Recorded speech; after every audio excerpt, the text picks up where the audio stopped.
going to be an absolute cracker of a game. Of course, Carlton sitting second on the ladder at the moment. The Dogs looking to jump into the top eight. We're going to get away here now. The ball has been bounced. Playing here at Marvel Stadium here in Melbourne. Good luck to both sides, Carlton and the Western Bulldogs. Here we go to the live commentators. Enjoy the match. Coaching staff wanting to look at that defensive position. Hollins tries to get out to his brother and fails, so the free kick is going to go the way of Jack McRae. And the Bulldogs get the first genuine look inside. Darcy the deepest forward. Waitman is also there. It's an opportunity. Darcy being Marchbank. Ruckman's got back here. Soften the kick for Ugle-Hagan, and there's Marchbank, his third game for the season. Did well in the air, misplaced handball, Ugle-Hagan. It's up, it's under. It is relatively straight, but it fades. Where he was guarding with his life and takes the mark. We've been talking about the challenges for the Western Bulldogs defence, but they're going to have their hands full as well. Darcy and Ugle-Hagan have got the capacity to really stretch this defence. We know Weedering's a superstar, but the rest have got their hands full. Just a touch short from Saad, but he managed to work his way out of trouble. Kennedy and Garcia, the late in. The two substitutes this afternoon. DeConey having a great season, picks it up well below his knees. Walsh, there he is, Mr. 200, Cripps. And now the Blues off half back. Slide it forward to the wing. The talking point is the two ruckman for Carlton. So obviously Pitnet's been brought back in to support DeConey. We're just seeing here in picture. Whether they decide to stick with that, certainly Michael Voss wants to have a look at that leading into the final series. Nice athleticism on display in from the big 200-centimetre plusser. And Richards is protecting Bontempelli. Chincotta trying to get to him. The ball found Chincotta, so he kept his head in the game. Mackay, who kicked the first 3 goals last week, almost had an opportunity there to get his first of the afternoon. So Chincotta has got Marcus Bontempelli. Big job. He's had some great success, but challenges don't come any bigger than this. Look on, and there's Liberatore. Just flicked the ball forward. Been back for a month now. Been in the mid-20s each game with his disposals. Interesting to know whether Chincotta was set for him first or is he set for Trelaw first, and then they've just made a late change. Mightn't be a bad thing if you didn't have to worry about Bontempelli for 3 days and just got called upon in the last 10 minutes. Big afternoon for English. Pitney back in the side after some good VFL form. McRae overruns it. Walsh rarely does that. The Blues through the hands. And as far as Waitman, English, good chain of hand pass, and eventually they send the ball forward. Vandermeer is the fly from behind. Splitting the pack is Ugle-Hagan. Now Akers. Risky ball in the middle, fisted away from Fogarty. Blues have got numbers at ground level coming out hard. He's Lockie McNeil. Jumps on top of the footy.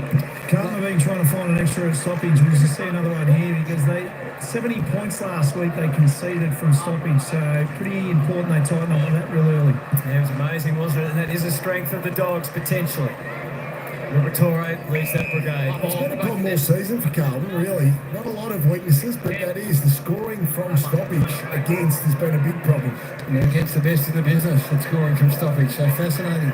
7 days ago, it was a hard watch for Luke Beveridge. It was a shock to see how poorly they played last week, and they have done that a few times this year, as we've seen, but it's been in pretty good nick for the last couple of months. They'll look to bring their best today. Williams and Richards sort of had to sort it amongst themselves. Eventually, they were able to do that. McNeil, nice little pocket kick. After-Duray played on, he had no idea.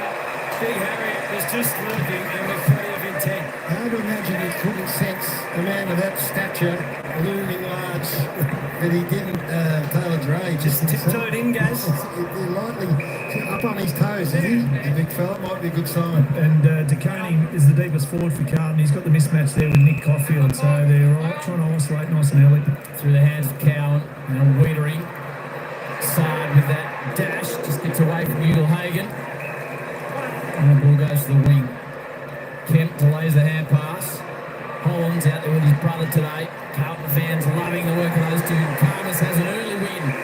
A great anticipation there by Carmus. DeConey was out, but he read that really early. That's great. Luke Beveridge should be wrapped with that early. There's another who spent a bit of time off the ground last week. DeConey, he looked a bit sore.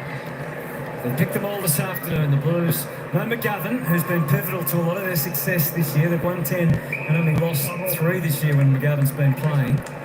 Speaking of which, Fogarty had his first loss for the year last week. He's 9-1. And he's in the team. Cripps, the captain. Dale made his move and gets out the other side. Waitman also returning to the Bulldogs lineup. Well placed ball for Darcy. At Marchbank exactly where he wanted. Tempted to play on. He rolls and kicks and might regret it now. Akers does enough. And has the backups. This time able to get on the left, so a better result he finds. Newman. Disappointing, Sam Darcy. That Dale and Richards' ability to get away from stoppage and split and get over the back of the line is just so important. Newman sends it forward to the wing to Coney, gets a good piece of it. English arrives late and picks his pocket now to the dangerous Dale. Back to Darcy, involved in a couple of forward chains already. Liberatore, hard to bring down. Scoops it out to McNeil. They go again, the Dogs. Gallagher was the sub, came in with Trelaw out. And we can't quite put the icing on the cake. Got a handball chain their way through here, the Bulldogs. It's impressive. They're going to go up Carlton's defence, test them out, test the chasing capacity out. Much better energy than we saw at the start of last week from the Western Bulldogs. Start for the third time. Has a full scan and just has a bounce, and a second, why not? Saturday stroll is over. Waitman's got a lead! Oh, Waitman! He needed the dismount to be a little bit more spectacular. But what a fine grab. And sends the Dogs deep into the pocket. I don't know what he was doing out there. He was really the deepest Western Bulldogs defender. So he was out there looking for mark of the day early, Gaz. Well, it's disappointing it wasn't a shot of goal, Brandon. Then you get the The milk. replays. Well, it's a great jump, man. Great call, Hutto. Stuck him down in feet. Akers.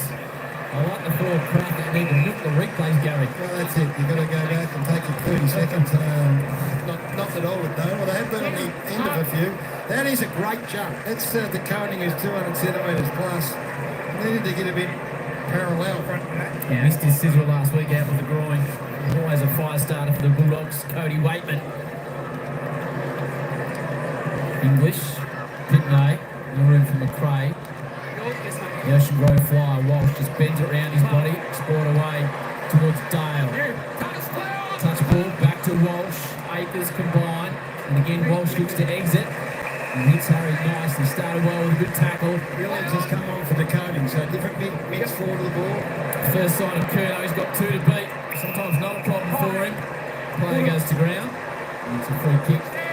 He came forward, so he didn't get caught up in the match-up. He came forward to help out his teammate there, Booker Karmas. Coffey returned to the team last week. What a task he's going to have this afternoon. He just spoke to Harry Mackay.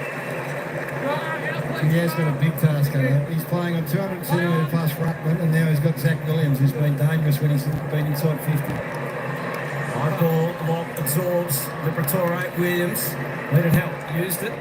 Karmas back to Williams again. Career high numbers for him this year. Higglhagen outnumbered, outsized. As Wiedering came in to join the front quickly. Eyes across the ground.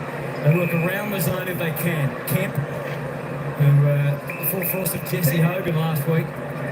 We feel a bit more comfortable with what's around him today. There's a fair element of risk in all of that. And the Dogs are turning the ball over well through the midfield at the moment. Not really capitalising yet. Control, Coward, Tasmanian having a really solid second season. Both sides defensively, just not letting that inside kick, and Bulldogs have been pretty good at it so far. Fox Footy Saturday afternoon, John Brown, Ben Dixon, Gary Lyon, Anthony Hudson under the roof with 40,000 plus here on a cold winter's day in Melbourne. Chance now for Chera, worked his way through hamstring issues this year. Floats on the right, sends the ball deep forward. Mackay's in from the side, got a good piece, complete the mark, and a real up and under job from English out towards space. Fraser sets underneath it. He might get it set and come up and says out of the ground, and they just pile on. Mackay looking very dangerous early. He's just putting himself in the contest, Gary. Whether it be behind the ball or in front of the ball, got involved in 6 or 8 contests already. Sonny Walsh got himself into the ground there. Just is he getting chipped by the medical staff? And watch that. Keep an eye on that. Every time Patrick Cripps goes near the ball, we'll know about it because the crowd are there to provide the support they can. Marchbank, great to see him fit. High ball, Kuno, Mackay, and Karmas. William Jones again this afternoon. Oh, there's danger in all of that. Great effort from Akers. The Dogs don't quite lose their cool. They might soon. Oh, he presses and presses hard. And wins the free. That would please Michael Ross as much as anything that's happened so far. The pressure for both teams up around 200, so it's a hot footy. But just to see your forward 50 players close space in the manner that they did, the first one's great, then you need the next one. And Owies, who started last week as the sub, which was, I thought, a really strange ball, has started this game and has got a shot at goal on the back of some great field pressure. Players got to start, just drop the ball in that situation. No play. You've got to test out the umpire. So I think that's what the rule's written for. Just got to have confidence, drop the ball and not call play on. He's been prominent this year and he has got it right. Carlton get the first goal after all the attacking the Dogs did. 22nd goal for Matthew Owies. 22 goals to 9. Goalless last week, as Brownie said. He was the sub. I don't think he'll be the sub again this year. I think it was a mistake, but that's okay. He's challenging Tom Hackley as one of the great celebrators too. Loves a goal, but he loves putting pressure on their 450, and that's the key. They couldn't lay a tackle on their 450 last week, but he loved this. There's pressure from Akers. He bounces back up, and then you got the support from, first of all, Cottrell, and then Owies coming again. So that was absent last week for Carlton, and it's a great sign early here against the Bulldogs.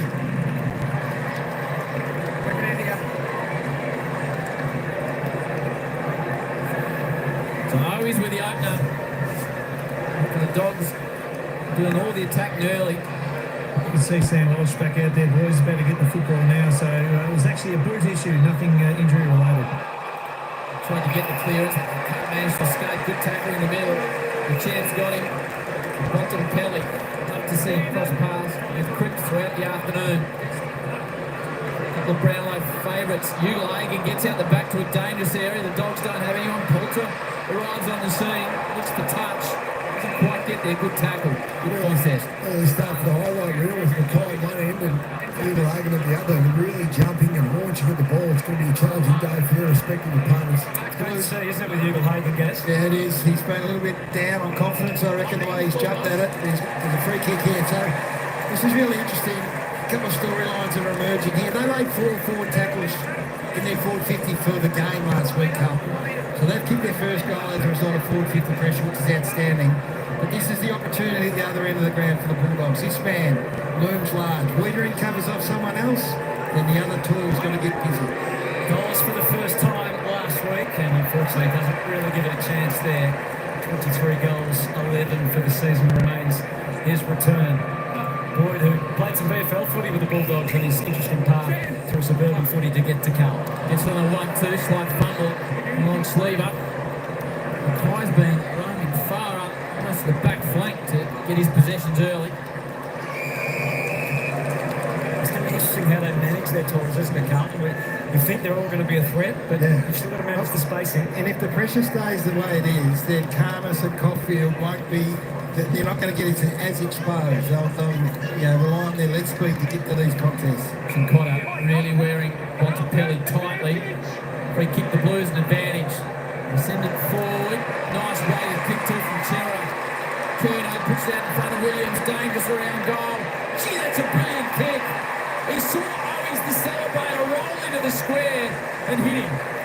Well, that's the difference in the game at the moment between Carlton and Western Bulldogs. It's the kicking efficiency. So Carlton kicking at 79%, and Western Bulldogs kicking at 29%. So need to sort that out clearly. But well done by Carlton for transition. Rookie pick back in 2019 for the first two of the match for Owies. Great start. He might just be looking up the coach's box and say, don't you dare, don't you dare make me the sub again. Just have a look at, there's a lesson here for this Western Bulldogs defence though when we have a look at this. It's Charlie Curnow, you cannot play off him. So you'll see Curnow there, there's Carmus. So all of a sudden, Puka Carmus has given Charlie Curnow 12, 15 metres. You can't do that. He's too good. It's a great kick though, guys. It's real quick. And this kick is every bit as good. So two magnificent pinpoint kicks which make it hard for a defender, but don't give Charlie Curnow 10 metres. You just can't do it. Great start for the Blues. Jack Williams played one of the moves of the season. Going forward, he was struggling in defence. It does go to their depth though, Carlton. I mean, Hewitt can't get a game. Kennedy, who's been in really good form, he's the sub today. So the fact that they've all had to, one of their smaller guys have had to take their turn as the sub as the season's gone on and the troops have returned. Sanders flings it high, doesn't really give their forwards much of a chance. West is nifty. Dale's getting forward, trying to be dangerous himself. And just can't quite get that final kick right at the moment. Dangerous here. Just needs to know those kicks early days. He's better kick than that. Getting right at the ground, isn't it? Yeah, he's getting high. They're trying to use him on offence. Take 4 clearances in favour of the Bulldogs early. 20 marks to 4 though in favour of Carlton. Owies with both goals to start the afternoon. Low bit ball trying to pierce their way through. They're only as far as the two-time premiership hook. Duray kicking a half from home.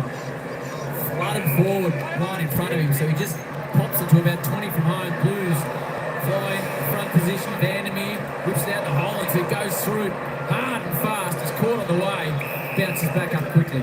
Good by Sam Darcy. Bring that ball to ground. Great contest.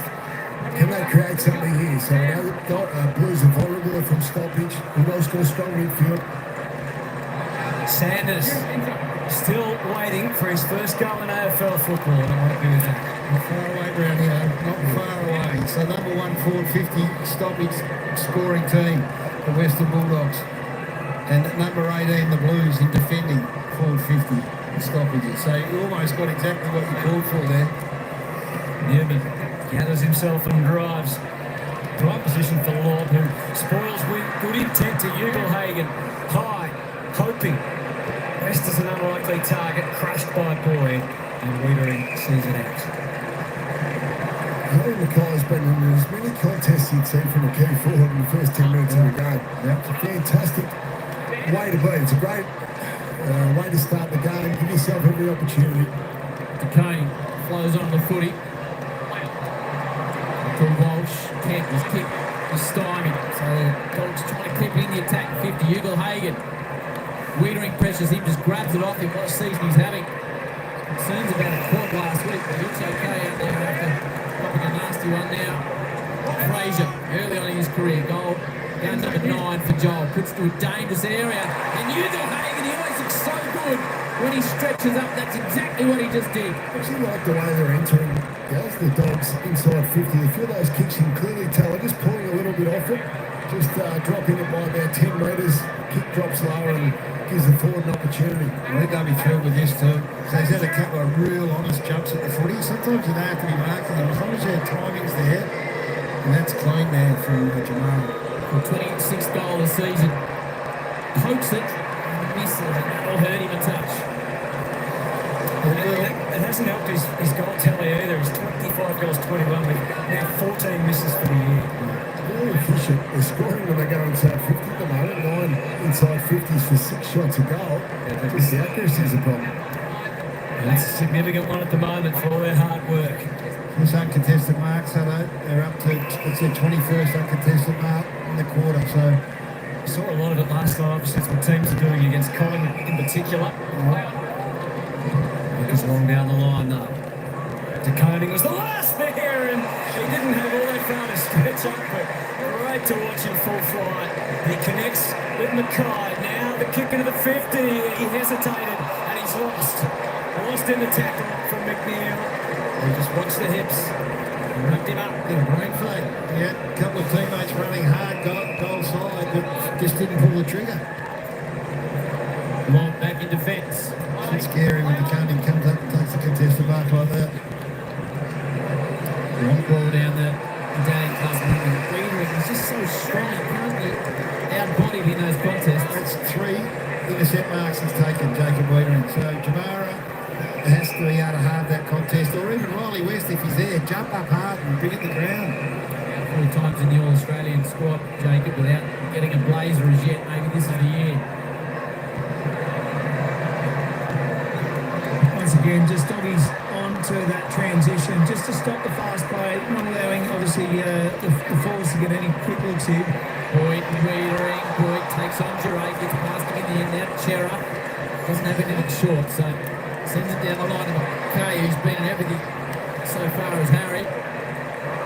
Now Fogarty, number 8 jumper, sets it up for Charlie, front position. Big contest to bring it to ground. Oh, he's kicked a couple. He might have 3, just grazed the post on the way through, and that would have been a celebration. There's the difference though. So Brandon, who's half the size of Curnow, because of the desperation, it's forward versus back. Has to bring it to the ground.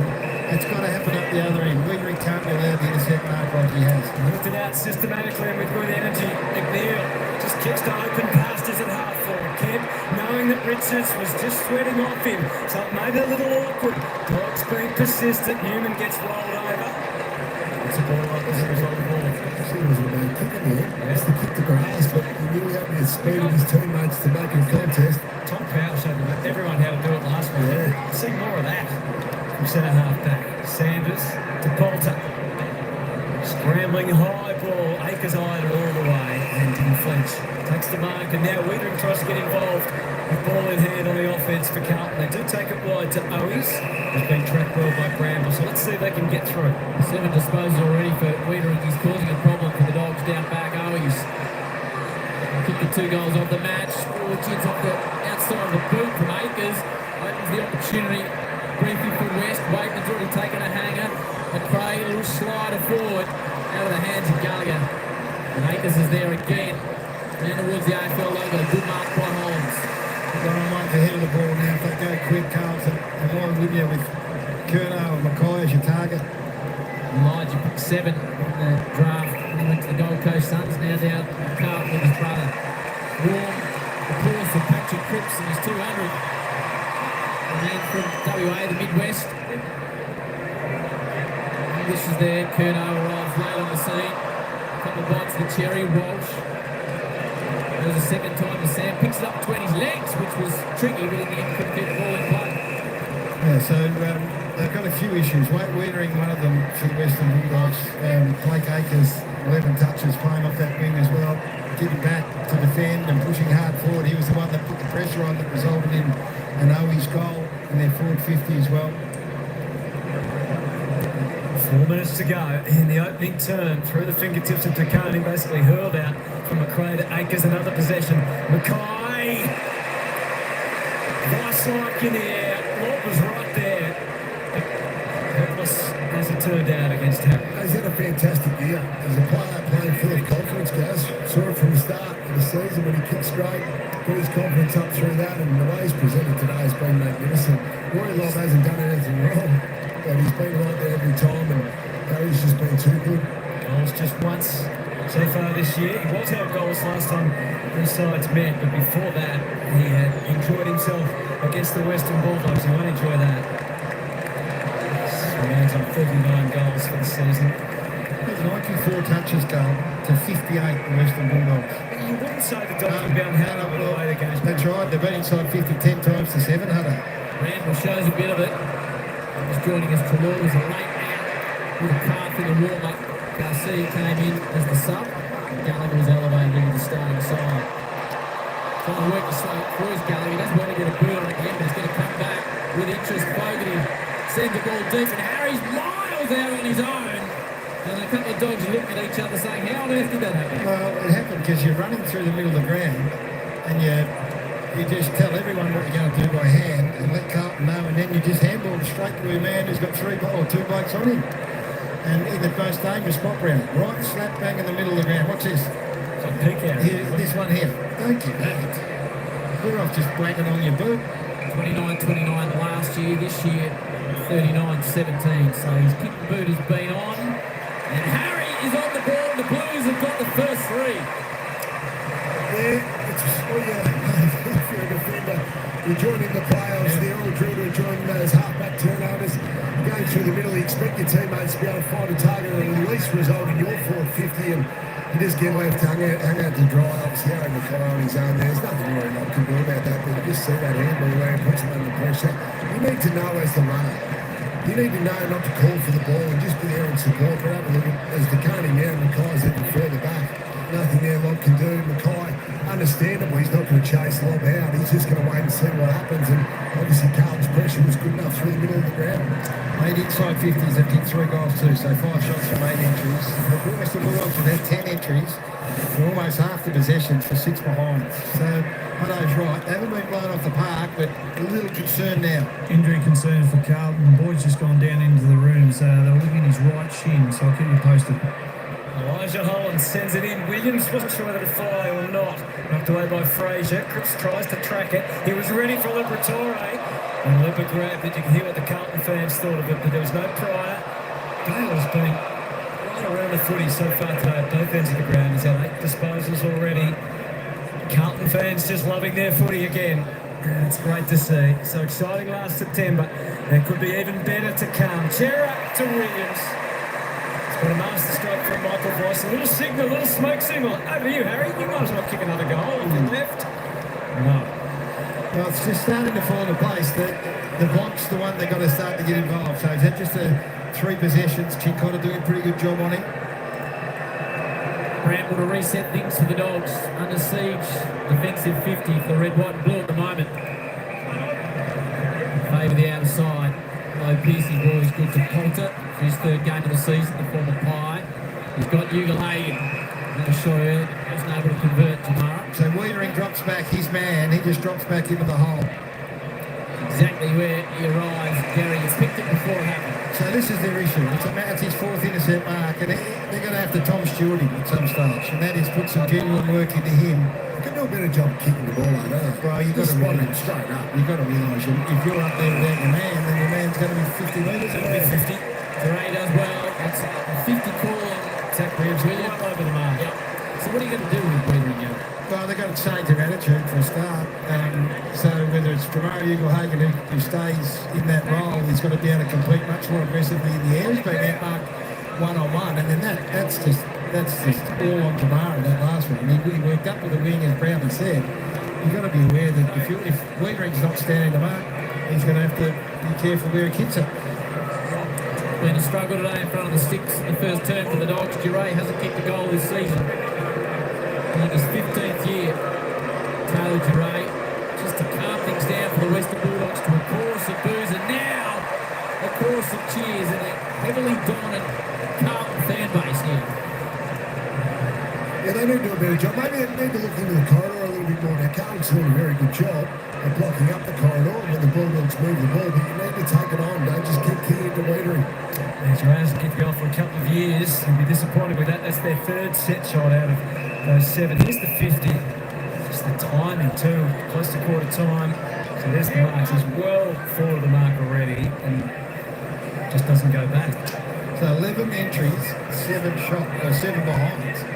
So that's something. That's a positive there. They just have gone to the wrong spot. Just smack down from Big Pit net. Patrick Cripps takes it with 30 seconds to go. Tries to get a little creative. Rory Long sends it forward. Darcy, here comes Waitman again with a taste for the aerial stuff. Saar knocks it to his own advantage and then to his teammates. Well, Ollie Hollands is swamped. Marchback does well to Newman. He's wrong-sided and just realises that this is about to try and kick off his non-preferred. Saar, it's dunked. It's going to be downfield. The clock's an issue here, but Harry thumps it deep. A late goal for Fogarty is coming up. And the Dogs have been caught here. And that will hurt so much. But Carlton have just been so much more efficient and effective. Yeah, Harry McKay's been fantastic, all been a downfield free kick there, but well done Adam Sardhutto. He was magnificent with that tap on, and then he got the second up, got the follow-up, managed to keep the ball inside play. Well done by Harry McKay. He knew he had players ahead of the ball. He has been their lucky charm for most of the last couple of years. Unfortunately, from a Carlton point of view, can't kick straight. So both teams have scored 7 times in the opening term from 11 inside 50s, but there is a difference of 15 points. Carlton 3-4-22 lead the Bulldogs 7 behind in the opening term. Well, there is so many great games, so many issues to discuss, and Monday night is always watch TV with Robbo and Gerrard, and then they bring the coaches in. Just a long. All right, fellas, there we go. End of the first quarter. Goalless first quarter never bodes well, says Chris. G'day, Paul, Stephen.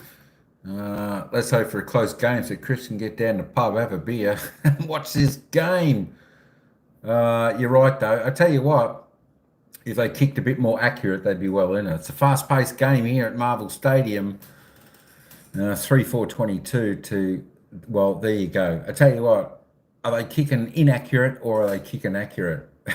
I think they're kicking very accurate behind. 7 points. Holy Toledo, Batman. There we go. And the Dogs were in front early in that first quarter with a couple of behinds. There we go. Let's jump over, fellas. Let's go and quickly have a look. There we go. We're on the right game. Let's have a look at the disposals for some of these guys over here. There we go. We've got Blake Acres. There we go. 13 disposals. The leading possession getter. He's had a pretty good opening quarter, hasn't he? 13 disposals, 7 kicks, 6 handballs, 3 marks, 1 tackle and a clearance. That's not too bad. Not looking too good for the Doggos. Oh, no, probably not. You know, the Carlton do look on top. But sometimes the Blue Baggers, they can, you know, if it gets to that last quarter and the pressure's on, you never know. I tell you what, let's hope this game is a cracker, a close game, because that's exciting. Doesn't matter who you barrack for, even if you barrack for either side, that's when it gets the heart pumping. And it's fantastic. There we go. Nick Newman, 10 possessions. Second highest on the ground was 6 and 4, 5 marks, 3 tackles. Let's just run down some of this board and you can see here are your disposals if you're wanting to check them out against the player. Bailey Dale there with 9, Wiedering with 8, Walsh with 8, McKay with 8. Well, there you go. He's kicked 1 goal too. Not too accurate, but at least he's there. He's on the board. He's putting himself in the game early. Paddy Cripps, well, there you go. He is an absolute star. He is one player that I definitely love in my side. I tell you what, he is the general of Carlton. 6 disposals. He's only had 1 kick. He handballs a lot. For 5, I thought his kick was pretty good. Love to see him put ball to boot a little bit more often. 1 mark, 1 tackle, 3 clearances, doing his job well there. Jack McRae, just the 5 touches. Lockie Neal, 4. Let me just come down a little bit more. There we go. Now there's a start for snatch defeat from the jaws of victories. That's Carlton. I tell you what. Is there anything better? Is there anything better than, you know, snatching victory, hey? After the siren or just before the siren, you know, and your player's running in the goal, kicks mercurial goal and bang, there you go. Marcus Bontempelli, the gun superstar from the Western Bulldogs, he needs to lift his game. 3 disposals, holy moly. He definitely needs to be in the game or else the Western Bulldogs won't have a chance in this game at all. 2 kicks, 1 handball. He's had the 1 tackle, 2 disposals. He's been quiet. I think he's been sleeping somewhere on the ground. Wake up, son. Wake up. Who else have we got down there? So there's a few there with low possessions. Of course, this game will be starting underway in a minute. Let's have a look. Let's have a look at the goal scorers. Matthew O's from, obviously from Carlton, because Carlton are the only ones that have got the goals. He's kicked 2 goals, 1 off his 3 kicks. There we go, 100% efficiency, kicking to scoring. Harry Mackay, he's had the 1 goal, 2 off his 7 for Carlton. Let's have a look at who's kicking all the bad ones. Ugelhagen, 2 behinds. Harry's got his 2 behinds. And there we go, the rest of the behinds there. Fantasy points, what's happening over there on the fantasy points? You have a look. This game is just about going to be back on in a moment. Players are walking back out onto their positions. 49 for Nick Newman. Harry Mackay, 48. Blake Acres, 46. There's some of your higher guys. Let me have a quick look at some of the team stats while we've got about 30 seconds to go. Carlton well on top in the stats. 113 to 70 in the disposals. Inside 50s, 11 apiece. Free kicks, 4 to 5. We're getting back into the game. Let's get back there. Good luck, both teams. Here we go, second quarter. With interest. Dogs without Adam Traw this afternoon. A late withdrawal with a calf injury in the warm-up. Cripps wriggles free. Had a bit of a swing and a miss. So Richards there to pounce. English is proficient below the knees as he would have liked there. There is Boyd searching the handball to Chin Connor. They collaborated well. the kick was somewhere in between his two teammates in the 50, and it works quite suitably for Carmus. He goes short to Liberatore. So it looks as if Dale's Chincotta's opponent at the centre bounce. So Dale had 9 disposals in the first quarter, but he's got to start to maximise his disposal efficiency. Only kicking at 50%. Sanders through bottom, Pelly out to Polter. Waitman calls for it to Ulehagen. He's being watched by Wiedering, the little handoff. And now the kick, the up and under. It's set up for someone to fly. You can see that Pitnev got back there and threw his size and heft around and gets it over the line out of the back. Carmus is doing a good job on Charlie Curnow. So Charlie just had the one touch of the first quarter. Important possession early for Carmus. Kicked a goal in the last 63 matches straight as Charlie, yet to trouble the scorers this afternoon. English down to a dangerous area. 20 out from home. Sitting on top of it is Kemp. Gallagher can't get through. We'll throw bottom Pally forward, guys. Chincotta challenge him in a different position. They're getting forward possession. They're getting inside 50s. The Dogs, they can't score. Yeah, I reckon he will spend time for sure. Nice tap from Pitnet. Waitman. He's got one high.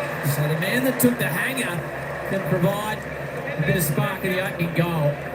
Spark's the right word, Howie, because they're doing a lot right, really, against a great opposition. They've just got to get some nourishment from the scoreboard, and it can become infectious. You miss them, the next one gets missed. They just need someone to stop the rot, get them in excitement back into the group, and this is the man to do it right here. 20 goals for the season. 11 of those have been first term. The opener finally for the Dogs. Cody arrives. And he just draw it back to a margin that isn't quite so daunting with the opener. Love that, the igniter. He's taken mark of the day so far, and maybe mark of the week, and goal of the day. So that was fantastic, and his team needed it just to give them some confidence, give them some nourishment, as he said, guys. Free kick was definitely there. We know he's been accused at times of ducking it. I think that was there. I'm sticking up for him. Yeah, look at that. You've got to do a better job with your tackle technique. Well, he got very strong support from his coach, which I know Cody appreciated very much. And his coach will appreciate the return of the faith there with a snap goal. They absolutely needed it. Yeah, certainly. Bevo went in the bat against Robbo on 360 a couple of weeks ago. I think the gloves are going to be out. Back in Bevo.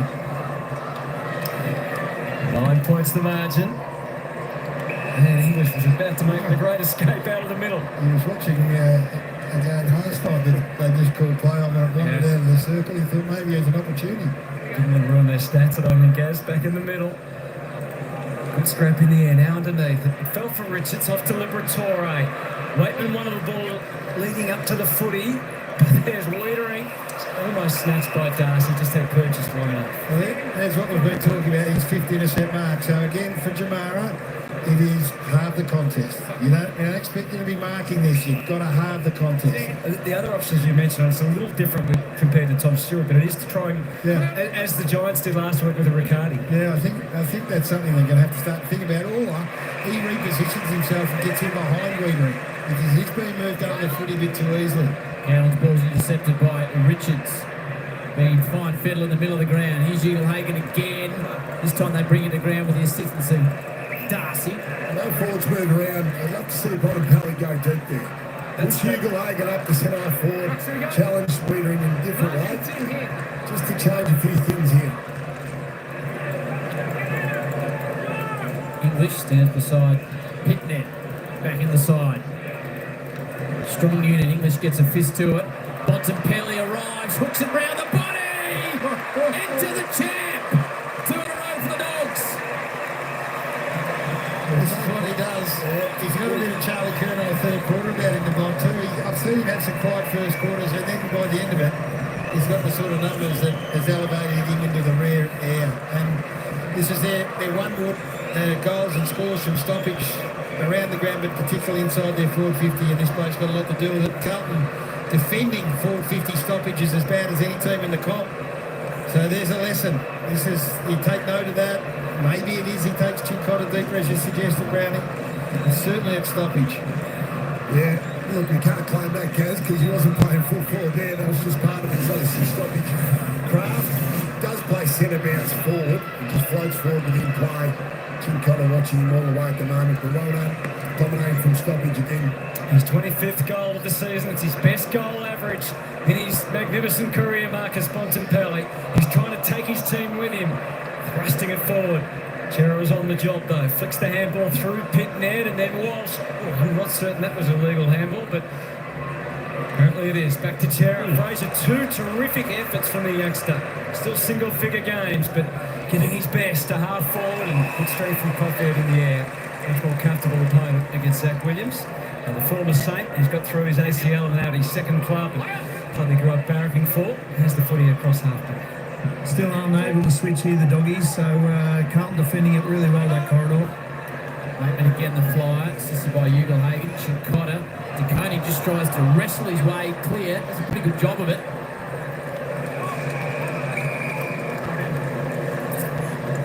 Former Carlton favourite son, Aaron Hamlin, in charge of the team defence as well for the Blues. So, as Dicko said, they're doing a good job of that so far, particularly corridor. DeConey gets off English. Tries to get it down into the path of Chera. Scooped out wide to Richards across half-back. Takes a little cheeky bounce. Sends a ball deep forward in the path of Ugelhagen. But again, Wintering. He's unpassable back there. He's going to break the record. The intercept mark record, I think, stands at 11. And he's already got 6. Yeah, he's taken 4 contested marks as well. He's a massive thorn in their side here. It'll be interesting to see how Luke Beveridge handles this. 15, consumers last night to Boyd. And here's a beautiful kick, but he showed way too much of the footy that time. Not forward McRae. And now Dale gets a little closer within range. They've started to find it, the Dogs. Yeah, And they are in front. Yeah, well done. Great job there by Bailey Dale. So, starting on Chincotta at centre bounce, and Chincotta goes to Bontempelli. So, this man has to get involved in their offence. He got plenty of it in the first quarter, but just didn't kick the ball well. So this time, he's able to nail it and had a fair bit of pressure from behind. I thought he had Riley West to the left there inside. Decided to go alone and just snuck it in. Good kick, good finish. So now they're getting reward for effort, the Western Bulldogs. They never got out of control at all. It's just they weren't able to convert. They had the inside 50s, they had the territory, they were getting shots, but they kicked 7 points straight. They now had 16 inside 50s. They've kicked 3 goals, 7. So 3 goals from their last 5 entries, Howie. It's just starting to stack up now. Little concerns for the Blues. Carlton's midfield's got a lift. Been beaten around the football this quarter. Capelli's starting to get his hands on the footy. The back of the stoppage here on his own. Now Walsh realises he can run around and stand beside him. He goes down towards the champ and take possession with that arm across his body. Just edge forward. Boyd will be under pressure. Too much on it for Kemp. McRae somehow got it out quickly to Waitman to get things going. There's a hole. It was against Vandermeer grabbed the arm of Nick Newman just at centre half forward. Going at each other, just a bit of a skirmish on there for the moment. Just when they had the momentum, the Yeah, Dogs. disappointing with that. And Newman. Every single player on the ground ahead of him. Runs his measure. Marchbank stripped it out wide towards the wing. Pulls the kick slightly to Curnow, and it's well judged. Put the handover on. Fraser and Bugakamas looking at each other and they just got it wrong and Charlie whipped out the back. Let's drop back in the hole, so they don't elect to go along to Mackay, Boyd, outside in the middle of Marvel Stadium. See something out wide. Opportunity for the Blues through Kemp, just short of Holland. Did well to grab it to Akers, back out towards Kemp. Distributes by hand to Mackay. Sizes up the goals with a high, floating, dangerous ball. Tough one for the forwards. Polkers at ground level. Waitman working hard in defence now, English. Oh, he just slaps it rather blindly forward. Marchbank took 2 goes at it. Maybe just gets a little high contact, which is a good relief for the boys. That's not looking after your mates. Tim English's kick like that on the defensive 50. He's got to be better than that. Change the avenue of attack, but Walsh just going to get there as quick as he can. No, at the last moment he saw the movement of Mackay, and they've started to go more to Harry as the season's gone on. They've had a better balance between Mackay and Curnow. He's going to go back and have the shot. Yeah, absolutely. Well, he's been more consistent in games, Harry McCoy and Charlie Curnow. Curno's had his burst. Good lead there. Poor defence here by the Western Bulldogs. They had could have thrown a blanket over about 5 or 6 defenders. They didn't have the shorter one covered. They didn't have the longer one there for Harry McCoy. So already with 3 shots for goal. Only 1 so far. Just a couple of steps, but he knew straight away that was right on target. 2 for Harry, and Carlton back in front. Their fans just feel a little better about things after the Bulldogs have taken the honours at the start of this second term. How simple is his technique now, Darcy? He doesn't go back and waste any time. He just gets back to business. So that was the poor kick by Tim English that you alluded to. Free kick given away by Carlton. But this is poor by the Bulldogs. They're just not organised. Look how close they are. Well done by the Carlton forwards to lead up and drag the Bulldogs defenders forward and create space for Harry McCoy. But they need to do a better job there to space themselves out. Beautiful technique this year, Harry McCoy. Covering some ground. He's throwing the first 10 points all after half back. His GPS numbers. 10 disposals he's had. A couple of sausages from the big fella. Well, they're great numbers, aren't they? Halfway through the second quarter, it's spot on. It's all really work rate and positioning in relation to the ball.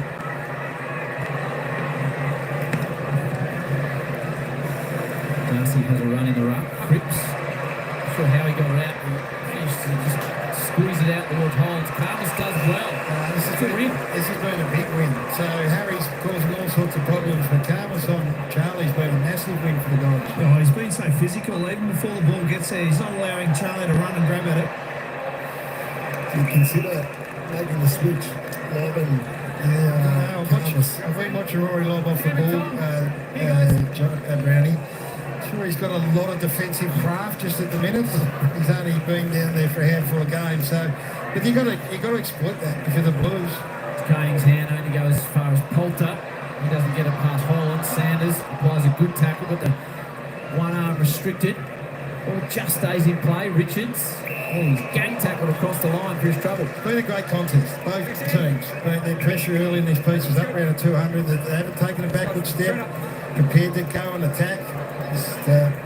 Bontempelli going forward now. Just to see what happens here. Yeah, get a contest as much as anything else too, isn't it? Take Wiedering and provide him with a different challenge. No time around the footy. The hands are chained up. Dale, he was pursuing every possible option. Left foot kick from Sanders, getting more opportunity today in the absence of Trelaw, and Darcy takes a fine mark. He's top 5 in the AFL for contested marks. Is Sam Darcy. Could be anything.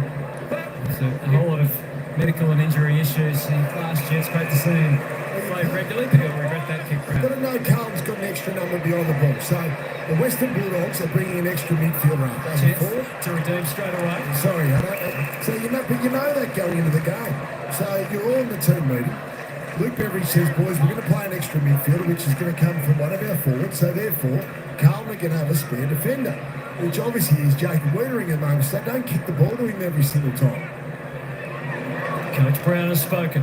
McRae, nice little charity option there for Tim Connor, who gets it deep, and again, the strength, the talent, and the experience of Harry McKay. This is not being cruel on Rory Lobbs. He hasn't played much for me there, but this is a common medalist he's playing against. So Charlie, I know Charlie hasn't had a big say, but the best thing he can do now is get out and know Charlie and really isolate this matchup and have Rory Lobb, feeling as panicked as he's probably feeling right now. And every time it goes down there, Harry McKay looks like he's going to mark the board. He's a massive threat. He's curled through his third. Carlton steady. Go back to a 9-point lead. I mentioned he was goalless last time against the Dogs, but the 4 previous times he kicked over 3 or 4 goals, so he's enjoyed playing against them. There was the danger coming in. The question mark is the storyline. The Western Bulldogs key defender is going to be able to hold up against this forward Carlton forward line, the big boppers in McKay and Curnow. One is and one isn't. Yeah, that's the reality here, and Carlton are doing the right thing by isolating the one that is.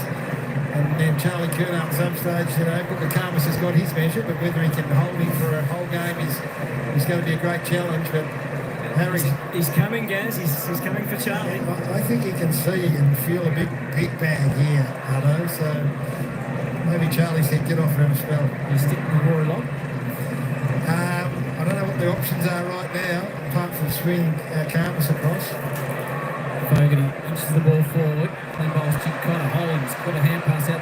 with the aforementioned Chincotta. Hooks it round the body. They're coming from everywhere. This time Lock does really well. Gets in front of his man. Drive it out through Bramble. He just waits for it to bounce cleverly. English juggles it. Cripps gets an important hand on it. Pitnet. Back to Hollands now. Left foot squeeze it forward. Kerno now rise. If Harry doesn't get you, look out for Charlie. Yeah, and this is what happens. So Charlie has kicked the goal every game for the last 63. since Serge Silvani was playing. That's how good he's going. But Becker Combs has been sensational. But this bloke here is as good as we've got in the competition right now. So with opportunity, he will bob up. And this is the challenge for Luke Newbridge and his defensive group. As John Brown called in the big boppers starting to roll now. The last two to Mackay. Kerno for his first of the afternoon. And can't manage to nail. And so Tom DeConing's gone down there as well. So Thomas is just taking some deep breaths. And they're going to stretch them all day long. Dogs on their way. Dale. Coulter waited until Jeray could run and get some flow. Down quickly. Kemp versus Jamal. It's a terrific mark from Brody Kemp. So they were 2-on-1 now. So Wiedering had gone way up the ground. They had Darcy and Eaglehagen. Gets himself down with a kick. He's got to get more competitive in the air here, Jamal. Darcy was calling for it, but kick goes longer and higher from Jeray. Into the pocket. Eaglehagen, West. Darcy is the one emerging West. Oh, what a nice angle he worked out so quickly. And his 20th goal of the season, Riley West. There's another who has enjoyed that continuity in footy. And the Dogs are hanging around. They are hanging around. He has been the man getting up the ground as that extra midfield at times, Riley West. So he gets back. Probably wasn't Hagen's the reason it got the ground, but it was probably West there. So well done there. He gets a reward for his ability to fly, bring the ball to ground. Just creates a contest. Obviously, the Carlton boys knocked into each other, which didn't help. Well, that was better from Jamar. Actually pushed the Carlton defender into his teammate. So that was a much more aggressive effort in the marking contest. Came at the right time. Kicked a couple. They had a little bit of momentum. Rory Locke did a great job last time. He'd go inside forward 50 there. Lose by 15 at quarter time. 4 goals to 2 for the term. The 2 on Mackay's second and third sees the Dogs trail by 4 points in front of a big crowd. Saturday twilight football on Fox. Your home of footy. Gallagher, Liberatore. Cripps gets him from behind. Pins him in a tackle. Got rid of it somehow. Crowd will be keen to see the replay. That looked free kick worthy to me. Where were they?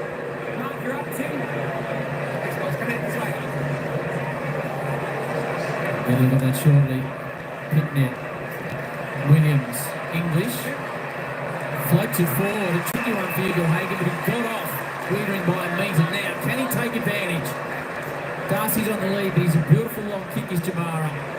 So this is, there's all the things that a forward's got to start talking about after the kick. So big confidence builder here potentially. It's the set shot in the first term. Did Eaglehagen just drifts out to the right. It's a high ball. It's a touch wide. What's staying play? McRae snaps it across. Missing is West. So he's going to start hitting up at the ball now. So here's a free kick that we think should have gone the way of Patrick Cripps here. He's going to start hitting up at the ball, trying to take an uncontested mark or two. Was that a push on Kerno? Carlos did well because it wasn't paid. Again, turn it straight back over in one of the worst spots in the midfield. Get ready, Carlton fans. Here's your captain in game 200. Go your hardest.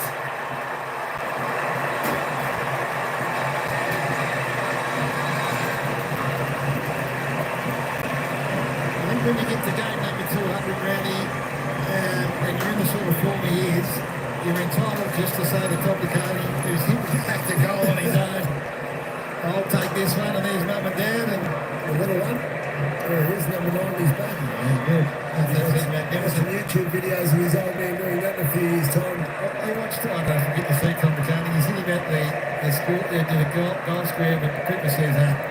We've got about 40 people that come over from Perth who watch me kick goals, not you, Tommy. And so he's taken the opportunity to bang it through. There's Tom DeConey out. Says, we'll reward those that have travelled.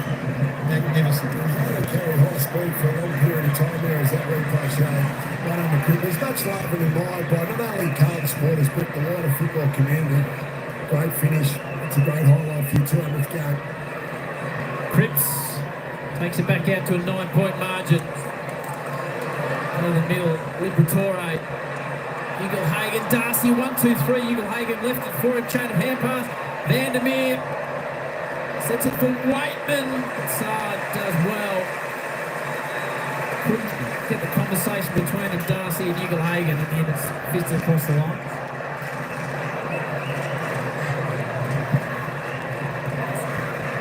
Darcy edging back to the goal square. Waitman, Sanders trying to provide a threat. They're on the move.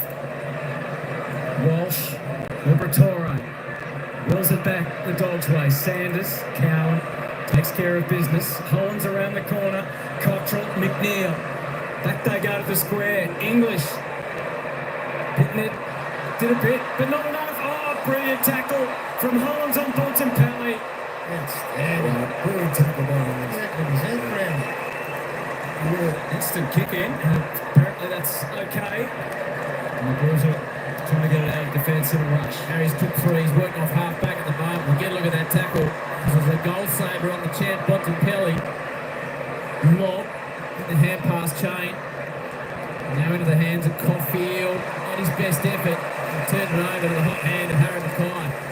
Yeah, just well behind the play there. Harry, I'm not sure whether he's getting involved in the ruck or just in play. He's had a good game so far, Harry Mackay. 13th disposal. And 3 goals as well. Curnow.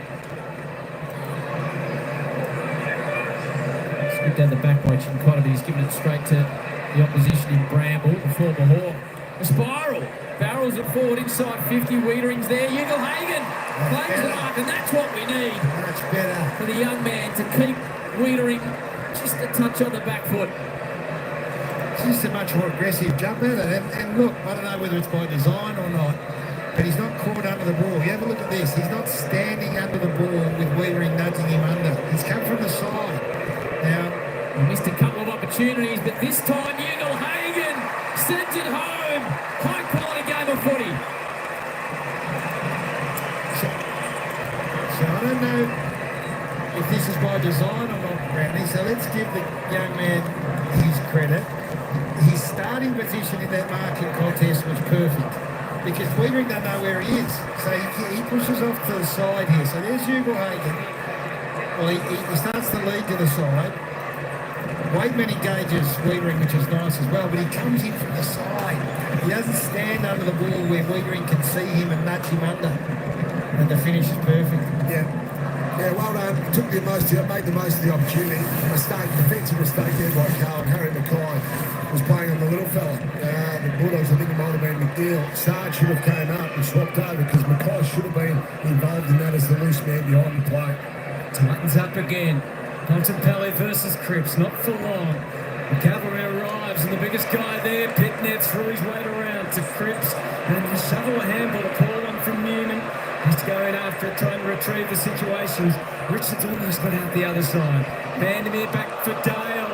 Chincotta was hanging on with great determination. Bontempelli just throwing his body around. Richards, Kemp, ball spins and pings around.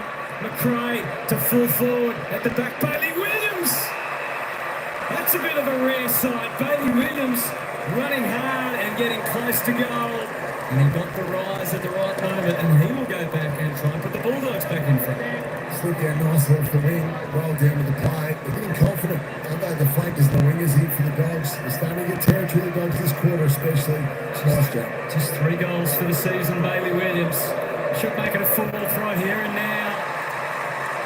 Precise kicking. I haven't always been able to say that about the Bulldogs this afternoon, but that one's safely through on the veteran defender, and the Dogs lead by 4. Yeah, incredibly efficient this quarter. 12 inside 50, 6 goals, 2. Direct contrast to the first quarter for the Dogs, guys. Absolutely outstanding, Brownie. They've had a magnificent last 10 or 15 minutes. And I'm giving credit to Cody Waitman. I'm watching Waitman. He's taken it upon himself to become the disruptor with Wiedering. Now, you won't really see it here, but he pushed up hard and got back harder than Wiedering and Darcy, and then it allowed Williams to jump over the back. So this is the development of Waitman as a footballer. He's looked at it and said, no, Wiedering's a big problem for us, and he's been getting in the way and just disrupting him a little bit. That's good by Williams. We know Carlton's wingers like to push back in defence to support the mark. Akers was in that contest. Williams went with him. Blues by 15 at quarter time, 6 goal to 3 terms. Sees the Dogs snatch the lead back. Great twilight game of footy. This one on Fox. It's wobble forward. Carmers does not well enough. It's a hole. He's a prodigious kick of the footy, this man. So he just plays on, sides it up from 52. That's what you can do when you're a star. Don't tell me about goal kicking, set shot, going through a process. Charlie needs about 3 steps and a half a metre of space to his right. Just wide enough so he can swing his right leg around. So here's the Carmus and Kerno. It's been a great match. This has been an outstanding game of footy. But, so the free kick is there. Jeez, there wasn't much in it. Not a hard one. Good on Charlie for making the most of it. That's why you're hearing the boos from the home crowd. The Bulldog supporters, beautiful kick though. He does that as good as anyone in the competition. Weapon of his streak continues. Dicker. Yeah, you're very concerned in here. Exactly. You see Matthew Kennedy just taking off the warm-up top, just in front of the interchange bench. Just a clash here with Hollands. It's pretty innocuous when you have a look at it, but in terms of that, he went straight down the runes, Williams. You can see not that well in terms of what transpired, but definitely activated their sub now. Kennedy into the game. Get back to it as Cripps, stymied by Richards. He's not giving him much room at all at the stoppages. They're defending with so much vigour and intent, the Bulldogs, around the footy. They didn't do that last week. Came across this time to Coney. Gets it in as quick as he can. Mackay doesn't fly, which means that Love had free run. Yeah, well done, Rory Locke. He read that ball in flight, left, was happy to leave Mackay and go to the contest. Challenging kick for Sanders. Tracked down by Cowan. Had good insurance at the back. And now Akers, just a little high, but Gimbal did well, didn't flinch, takes the mark, back to Akers, they press again, the Blues, it's set up, which one? Kerner! Mackay didn't need to fly. Charlie has come alive in the second term. It's just 9 inside 50 marks, it's just starting to show up. We always thought it was going to be an issue. Those Carlton fans have just had a shot now. They can't believe it, like how close they are to Charlie Curnow. And we've got a great view too. Unfortunately, Charlie misses. That's the problem with Boogie Carmus. It's great learning part of his defensive craft. You play on a man like Charlie Curnow, he can take the game away from you in a matter of minutes. So he needs to stay on for of the quarter, all 30 minutes or however long it goes for. He's going to be switched on all the way through to half-time. He's had a fantastic first half, but he just can't let himself down. Quick exit to English. And through the hands of Caulfield, now Lob. And Buki comes. Takes a bit off the kick, and then started the chain from fullback Bailey Dale. He's had 17 disposals, leads all comers. Doing it. 2% kick efficiency as well. They'll get it back. The 1-2 from Liberatore. This is a tough one, but it just squeezes its way through to Richards. Opportunities now. Ignores the hand pass. One too many times. Good work by Carl. Fantastic defence. It had to be made because Cody Waitman had got out the back. If they pulled the trigger earlier and gone deep, he was on his own. Walsh called on. They see the frustration on the face of the Bulldogs coach. They've done a lot right, and they're right in it. No Aaron Norton, of course, and then the late withdrawal of Adam Traw didn't help matters. It goes really wide, it comes off hands. And over one. They did win without Aaron Norton. That's 3 times already. He's missed this year, and they won 2 of those. And there's Andy Kennedy. He's had a really strong month, but he's been the sub today. Well, we rate this Carlton side. We really rate them. So I think what the Western Bulldogs have been able to do today has been super impressive. Kai now the deepest forward. Can't clear the mess. Another ball up. Is imminent. Tough side to get into it when Owies is a sub last week and Kennedy's a sub this week. Both had good seasons. There's Kennedy outside of the boot. In the area of Kerno, does well to bring it to ground. Here is O, he's kicked the first two.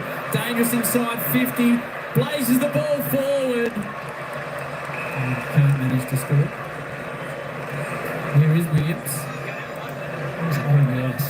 Soft tissue issues. They're telling us it's hamstring tightness. So, hopefully only tightness, Gav. yeah, let's hope for the best. He's had some issues, hasn't he? Sends it down the side. Decoding just floats nicely for a big man. Immediately plays on, just floats it on the left. Kerno provides a big fist. Jure will be under pressure. Wobbles into the middle of Marvel Stadium. Bounce important, as is the pickup. Here's Waitman, can't quite pick it up the fire-starter. He might have a second crack. Ugle-Hagen goes back, ignores Darcy. Now McNeil, little squeezing ball. Poulter. And who arrives on the scene but Wiedering? Is he giving away a free? The umpire stopped, he waited, then blew the whistle. So it's getting a different look now. If you were to ask Jacob Wiedering what's changed in the last 15 minutes, it's the way the ball's coming in, it's the way the forwards are working him up the ground and getting back. He can't get set, so he's going back with a flight all of a sudden. And now they're looking a bit more dangerous and a bit more unpredictable when they go forward. It's been really impressive the way they've responded to a dominant quarter and a half of Jacob Wiedering. Third game of the season yet to kick a goal in 2024. Poulter makes a good fist of it. Poulter says, look at this! And now the Dogs take back the lead with a minute on the clock. What a game. This is as good as we've seen. This is high scoring, high pressure, taking opportunities when they present themselves. Look at that vacant forward line there. So Jacob Wiedering's had to get up and out of the space that he dominated for a long period of this game, and then Poulter hitting back towards goal, turning Wiedering around. Well, he wasn't Wiedering's opponent, he's covering 2 or 3. He's been absolutely magnificent and brilliant. But they have responded. We said, you know, what are they going to do? How are they going to respond to this bloke that's taken 6 intercept marks in a quarter and a bit? Well, it's just changed the way they've gone forward in recent times. They've got their nose in front again. Great game. Just reflects the season we've had. That no goals in the first quarter from the Dogs, 7 in the second. Great drama almost every game, every week. Walsh, a tumbler, met by Hollands one way, and then Dale stuck to it. He's got through it out the other side. Bontempelli. Jamara leads to a dangerous spot. Great effort from Saad. Great effort. Saved the day. West fights on. Sanders in the clutches of Cowan. The ball. And did you see where the ball went back in? Waitman was the one that got to Wiedering, and all of a sudden Ugle-Hagen's won out against a different opponent. Waitman's been magnificent this quarter. Dakota knocks it down. Clear and kick Walsh. Dogs don't let it out. Towed back in from Dale. Hollands didn't have long to decide what to do with it. Dumps it. Carmus, Mackay. Carmus got to the tallest point but can't bring it down, and Locke takes it out. It's team football too, Gary, because you're not seeing anything on the stat sheet the way we have. No, but I'm watching him. I've spent a hell of a lot of time watching it, and he's the one that's taken it upon himself to say, I'll change what happens in our forward half, and it's a sign of the development of him as a footballer. Really does. Halfway through the second term, had 6 intercept marks. Wiedering, he was a real thorn in the Dogs' side. It was the Blues by 15 at the first break. The Western Bulldogs have kicked 7 goals to 4 for the term. To take back the lead in the dying stages.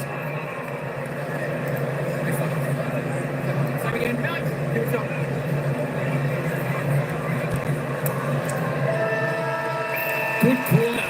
Great half of footy. One of the better games we've seen this season. The Blues by 15 at quarter time. And then at half time, the Dogs lead it by 3 points. Jono Brown's on the prowl.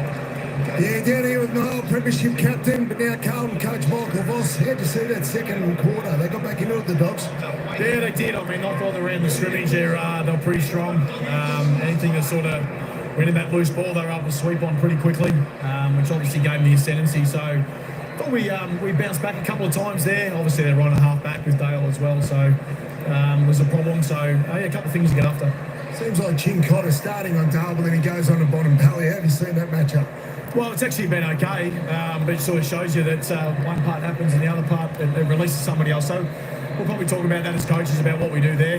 It's obviously a pretty key part of the game at the moment, and look, it's a good fight, isn't it? It's we're in the fight, and yeah, we'll come out in the second half and give it our best shot. What do you think? We're just walking into the race now. Your boys just over to the left. What's the message going to be to the troops during the halftime break? Oh, still for us, it's about embracing the fight. It's you know, we've got a good opposition who are really cracking in, and so this play takes 120 minutes to be able to get done, and so we respect every opponent we play, and we've just got a method we've got to try and stick to as best we possibly can. Crazy, voices multiple balls. He's pulled the sleeves up, Harry. That means he means business. Barack Obama style, he's ready to go take the Blues downstairs. Bailey Darley mentioned him, 21 disposals. Akers has had 16, Walsh 14. Mackay's kicked 3 majors, but Ben Dixon's down in the other race. Yeah, just here with the Bont. He's just having a word to Timmy English. That's lived up to expectations, Bont, that first half. Give us your assessment. Yeah, I mean, we're in the fight. I think that's the key. Obviously, coming out of last week, that was the focus, be in the fight. No matter sort of really who's in the jumper, just get after it. And I think earlier was a bit of skill from us. It gave them good opportunity on the way back. I think in the last 10 minutes of that quarter, we tightened it up. Take us inside the middle of the ground because the contest has been fascinating. No Trelaw laid out, and Chincotta's gone to you as well. How have you seen it? It's to be expected almost. You know, you plan for all those scenarios. Obviously, losing Adam at the start wasn't ideal, but we got guys who played the game now a fair chunk of the season, can come straight in and play a role. But as you said, it's just really just going head to head inside and trying to win the contest as much as possible. What's their biggest threat coming in, Carlton, in terms of what you've assessed? I mean, obviously their front half's very potent. You know, Mackay, Curnow, very athletic types. So ultimately it was about trying to nullify them. Pressure on the ball carrier is probably the key. When you give them time and space, obviously they're able to sort of get through and run forward on you. So pressure's been the key, and hopefully it'll be the same in a second. Appreciate time, Bont. Thanks, mate. Cheers. Thank you, Dicko. They are certainly up for the fight. The Western Bulldogs, despite being goalless in the opening term, they kicked 7 in the second. What a game of footy, and the best is yet to come. It's the Dogs 7-9-51, the Blues 7-6, 48 and half-time. A huge Saturday twilight on Fox Footy.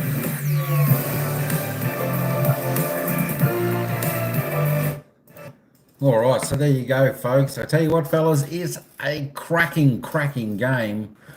Yeah, you're saying that maybe the Bulldogs are a little bit more focused. I think the Bulldogs are bringing the heat for sure against Carlton, but Carlton was standing that, and as you said, it's a goal-for-goal game in that second quarter.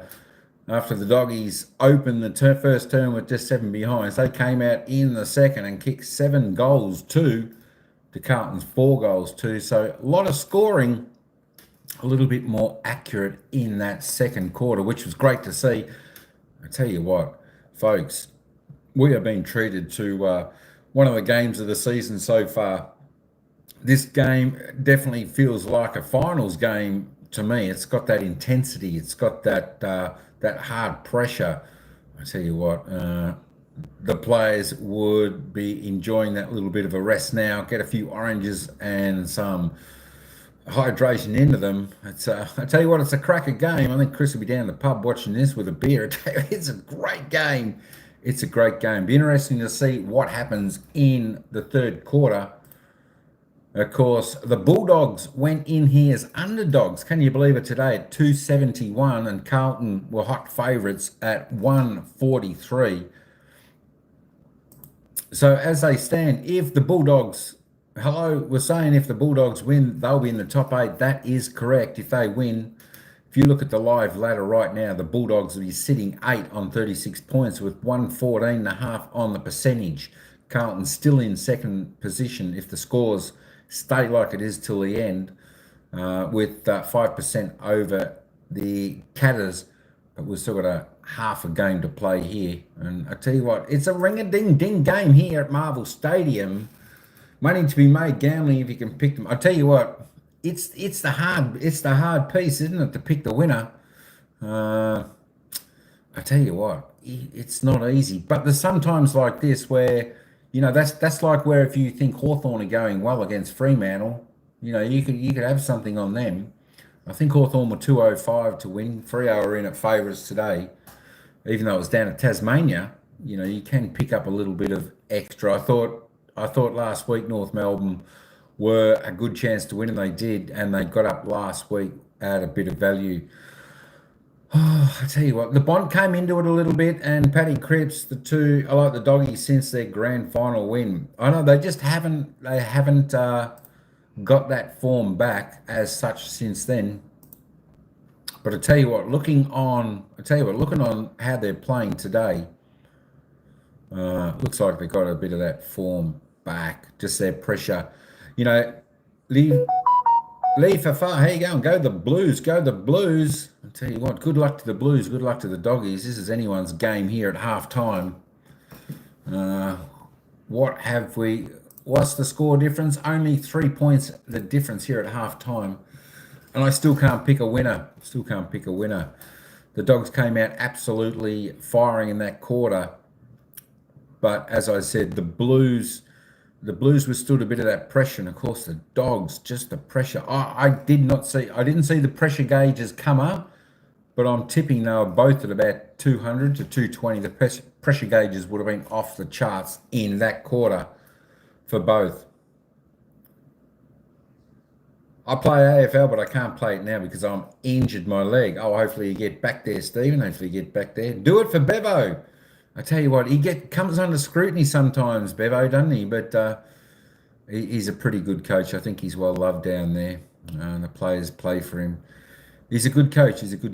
Let's just have a quick look at the player stats, see who's a leading possession getter on the ground now at halftime. That's Bailey Dale, who's having a great game over there. 21 disposals, 13 kicks, 8 handballs, 3 marks, 1 tackle, 2 clearances. Blake Acres there for 16 for the Blues. Next best on the ground with 9 kicks, 7 handballs, 3 marks, 3 tackles, 1 clearance. Sam Walsh, a little bit quiet, I think. 14 touches there for the Blue Baggers, 6 kicks, 8 handballs. We need him to lift a little bit. Nick Newman, not going too bad. Nick Newman, is that Sam Newman's son? I don't know. Maybe it's just the same name. I'm not sure. Who else we got? Harry Mackay, he's not going too bad. He's in about there for Carlton. He's kicked 3 goals after 13 touches. Adam Sard, there's Paul's favourite player, Carlton. He's going right off the back half there for the Blue Baggers with 12 touches. He's not a real big fan, is he, of the handball? He's had 12 touches for 12 kicks. There we go. 2 marks, 1 tackle. Oh, Adam Sard. He loves the kick. Brody Kemp with 12.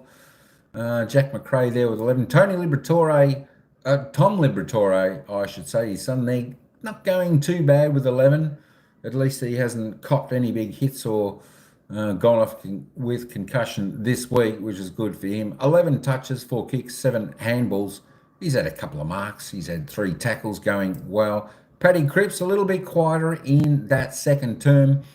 We're looking for a big quarter out of Paddy in the second half. Let's hope the big guns come out to play. He had 11, 4 kicks, 7 handballs, 1 mark, 3 tackles, 4 clearances. So he's being well held at present. Jordan Boyd on 11. Jacob Wiedering, he's going pretty good. He holds the back fort down there as well as hard for Carlton. He's going quite well with 10 disposals. Down there, he's had a clearance. He's had 7 marks also. 7 intercept marks. So he's doing a great job down there. Tom de Koning, he's a little bit quiet. Tonight. 10 touches, 4 kicks, 6 marks. 6 handballs, 2 marks, 1 tackle. Just the 6 hits with a couple of clearances. The Bont. He brought the crowd to life after that throw-in stoppage. He snapped a goal on his left foot around the corner. Finally on the board, but still a little bit like Paddy. He's having a little bit of a quieter type of game. Paddy doing a bit more bullocking work. Marcus Bontempelli needs to definitely step up and get in the mix again. He's only got the 9 touches, 5 kicks, 4 handballs. He's had 3 tackles, 4 clearances. Just needs a little bit more there. Let's roll down a little bit to see your favourite player. See where you're at. This is the line, folks, for the disposals, the kicks, the handballs. Charlie Curnow, I think Stephen was mentioning. Is that Stephen mentioned? Or was it hello there? No, I think it was Stephen. Charlie, well, he got into that quarter a little bit better than the first one. He was very quiet in that first one. He's had 6 touches, 4 kicks, 2 marks. I always get them around the wrong way. 4 kicks, 2 handballs, 5 marks. He's kicked a goal there for the Blue Baggers. So not too bad. And the rest have been a little bit quieter. There we go. All right, let's go up. Let's have a look at the goal scorers. Let's have a look at the goal scorers. Where we're at now, we've got Harry Mackay.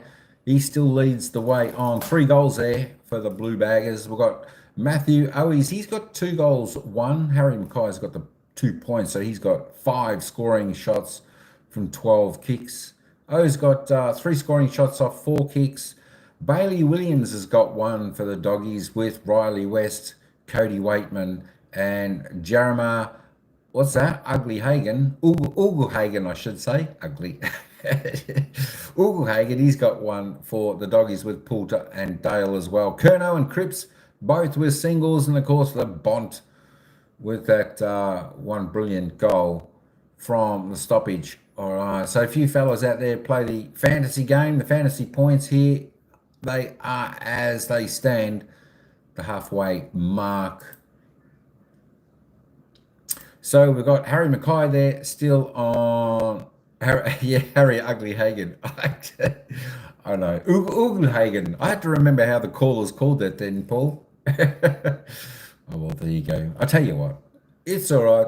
It's all right. I'm sure Harry Ugly Hagen will forgive me for that one. But yeah, there we go. That would have made you smile anyway. Harry Mackay, 84 on the fantasy points there. Let me get that up. Fantasy points there. Bailey Dale, 75. Nick Newman, 63. Akers on 62. Walsh, 57, along with Kemp. English, 56. Jacob Wiedering going right at 49. Let me just scroll down that a little bit in case you're looking at your players. On the left is your fantasy points. I'll leave that run there for a jiffy. As I said, the Carlton came into this game as hot favourites at $1.43. So there we go down there. There is that. Let me just roll that back up there. Let me put it on. We've got the player stats. Let me go over to the team stats there for a minute. Yeah, and the Doggies 271. There we go. I tell you what. It's definitely a close game. We got the third quarter in about 4.5 minutes. Let's run through some of these disposals. 196 to 162. The Blues on top in the disposals. 30 more kicks. Handballs are about the same. Inside 50s, they're about on par. Carlton are a little bit under their season average, just on 23. But from 23 shots, they got 13 scores. So they're doing fantastic. Disposal efficiency, the Doggies need to lift a little bit. Carlton doing well there at 73. Both inside 50 efficiency are well up. They're pretty good, 61.5 and 65 when they both average about 50. So all going well for both teams. They're both doing the right thing. I just wish they had the pressure gauge on these stats, because I think, as I said before, they would be off the charts. Free kick 7 to 9. Not much happening in that area. Umpires letting the game play a bit. The stoppage and the hit-outs, the Doggies by 5 in that. The clearances, pretty even, 19 to 20. Centre clearances, about the same. 2 up for the Blue Baggers. Stoppage clearances, 1 up for the Doggies. Yo, Addy G in the house. How you going, bro? A little bit sad to see Freo went down, but it was a close match. Would have been a good game to watch. It was Hawthorn and Fremantle. But yeah, I was watching the other game where, well, North Melbourne weren't too bad for a little bit, but then Sydney's might just put pay to them in an instant. Contested possessions, pretty simple. Uncontested there for the Blue Baggers. There we go, chipping it around because of the pressure. Carlton have got to go left, right, backwards, sideways for all that. So they're 30 up there. The turnovers, well, there you go. That's a little bit above season's average. That's because the pressure is high in this match here. The marks, Carlton well ahead. They're 37 to 61, 24 marks up Marks inside 50. That's where they need to, that's where it comes down to it. And I know the marks inside 50 and you get the shots on goal. Carlton leading the way there, 9-5 contested marks. Also 12-8 leading for the Blue Baggers. Let's have a look at the tackles. Well, there you go. That's a surprise to me. I would have thought the Bulldogs would have had more tackles because they have been bringing the heat in that second quarter. That is for sure. But the Blue Baggers by 12 in that. There we go. Tackles inside 50. 4 to the Bulldogs. They're getting the job done there. The bounces 2-4 in favour of Carlton. And the 1%ers, they're both doing the job there, folks. 23 apiece. Let me just roll this back up there. Let me just push this back over. We've got 3 minutes until the start of the third quarter. Come on, the Blues from Lee Far. You're going to lose a game sometime during this stretch of game. That's what I say, Eddie. That's what I say. You know what? Sometimes it's good to actually lose a game, and it brings the players back to earth, gets them to focus a little bit more on the game ahead. So there we go. Let me just have a look at the ladder just for Adrian there, who's a Fremantle supporter, and of course this is the live ladder. Fremantle 4th now. Unfortunately, if they had won, they would have been up into 3rd. Even Carlton behind here. Even Carlton that is trailing here at the moment, even if they lose, they still will be in 2nd. And the Bulldogs, if they win, they will go up to 8th, as this is the live ladder. If not, they'll be back to 32 points, and they will be down here in 12th or 13th position will be the Dogs. So it's a big game for both teams.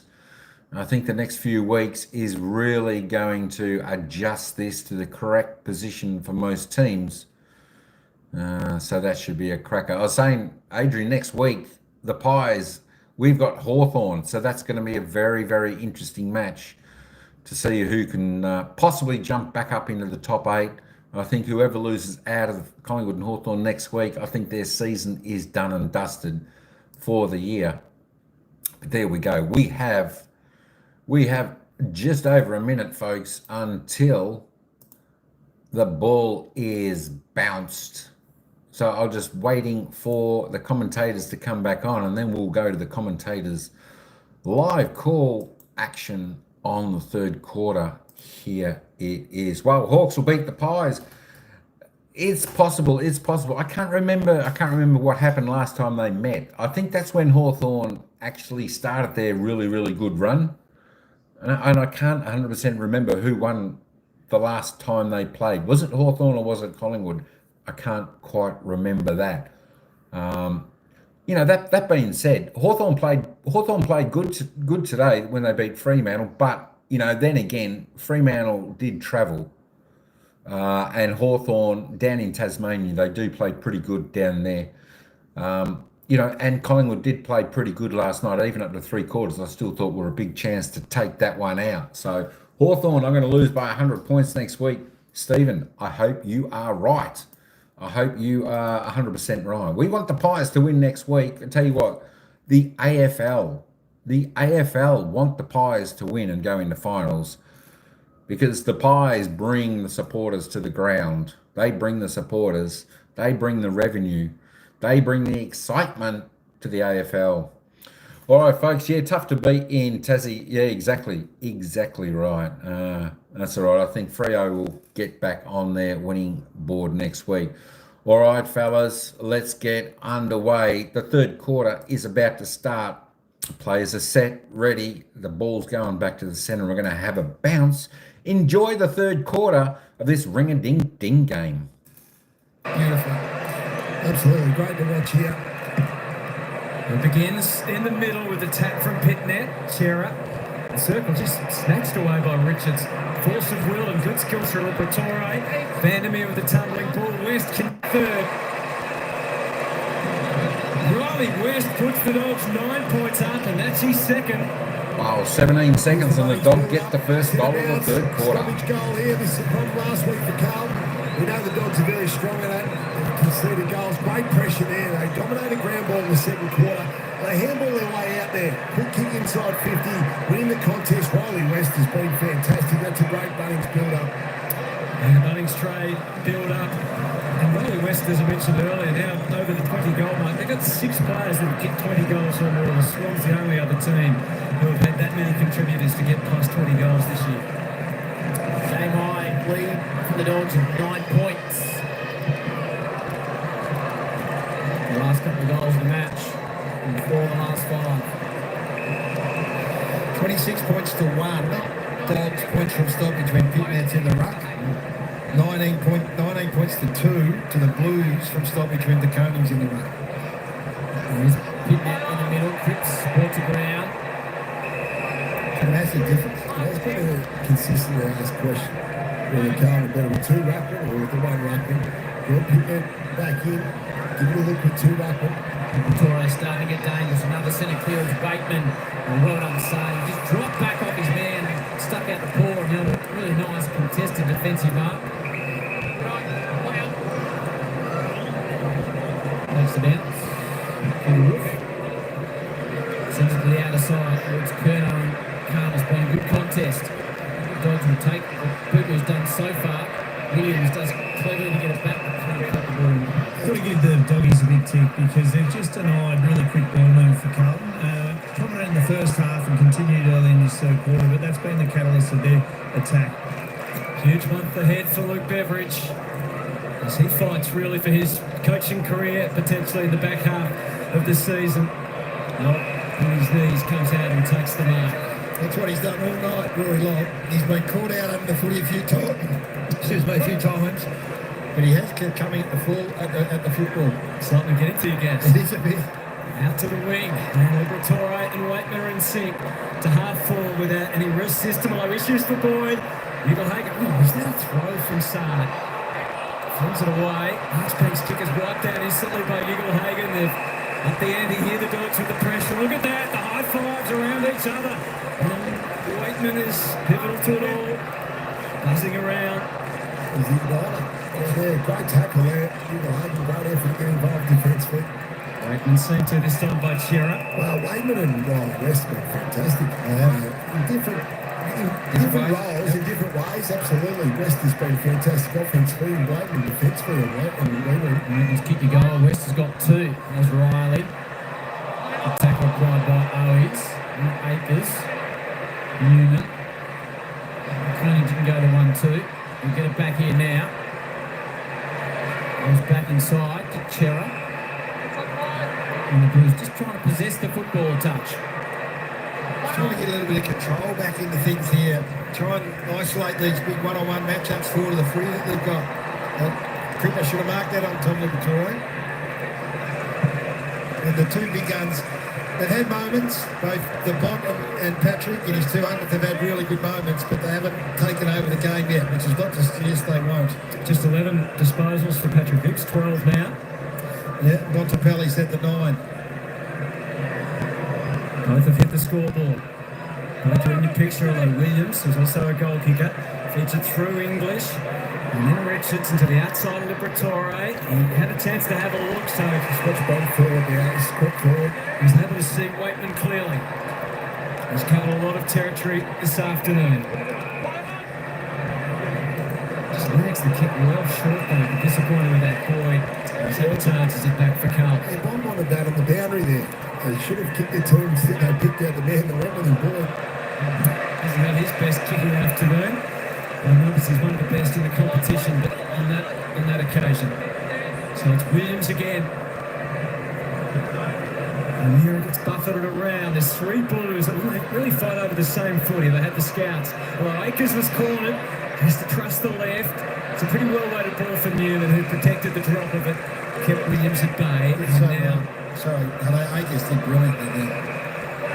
He did well not to go across the face, but he did more confident. Gee, it's a good forward kick. Just floats over the top of Rob, and Kerno will line up for his second. Yeah, no, sorry, Hutto, for talking over you. I just thought Akers had come this side and he almost had committed, and there was a player there, and then he just, I think it's confidence. He had the confidence to go, no, I'll stop and come back. I On his left. On his left, and as a result of that, the ball now goes the distance, and you can't really blame Roy Long for this one. This is just quick ball movement through the middle of the ground. For goal number 48 of the season. And his second of the afternoon, his mate Harry's got 3. Kerno looks a touch skinny at moments in this match. He's not quite at his best, is he, with his kicking, particularly at the moment.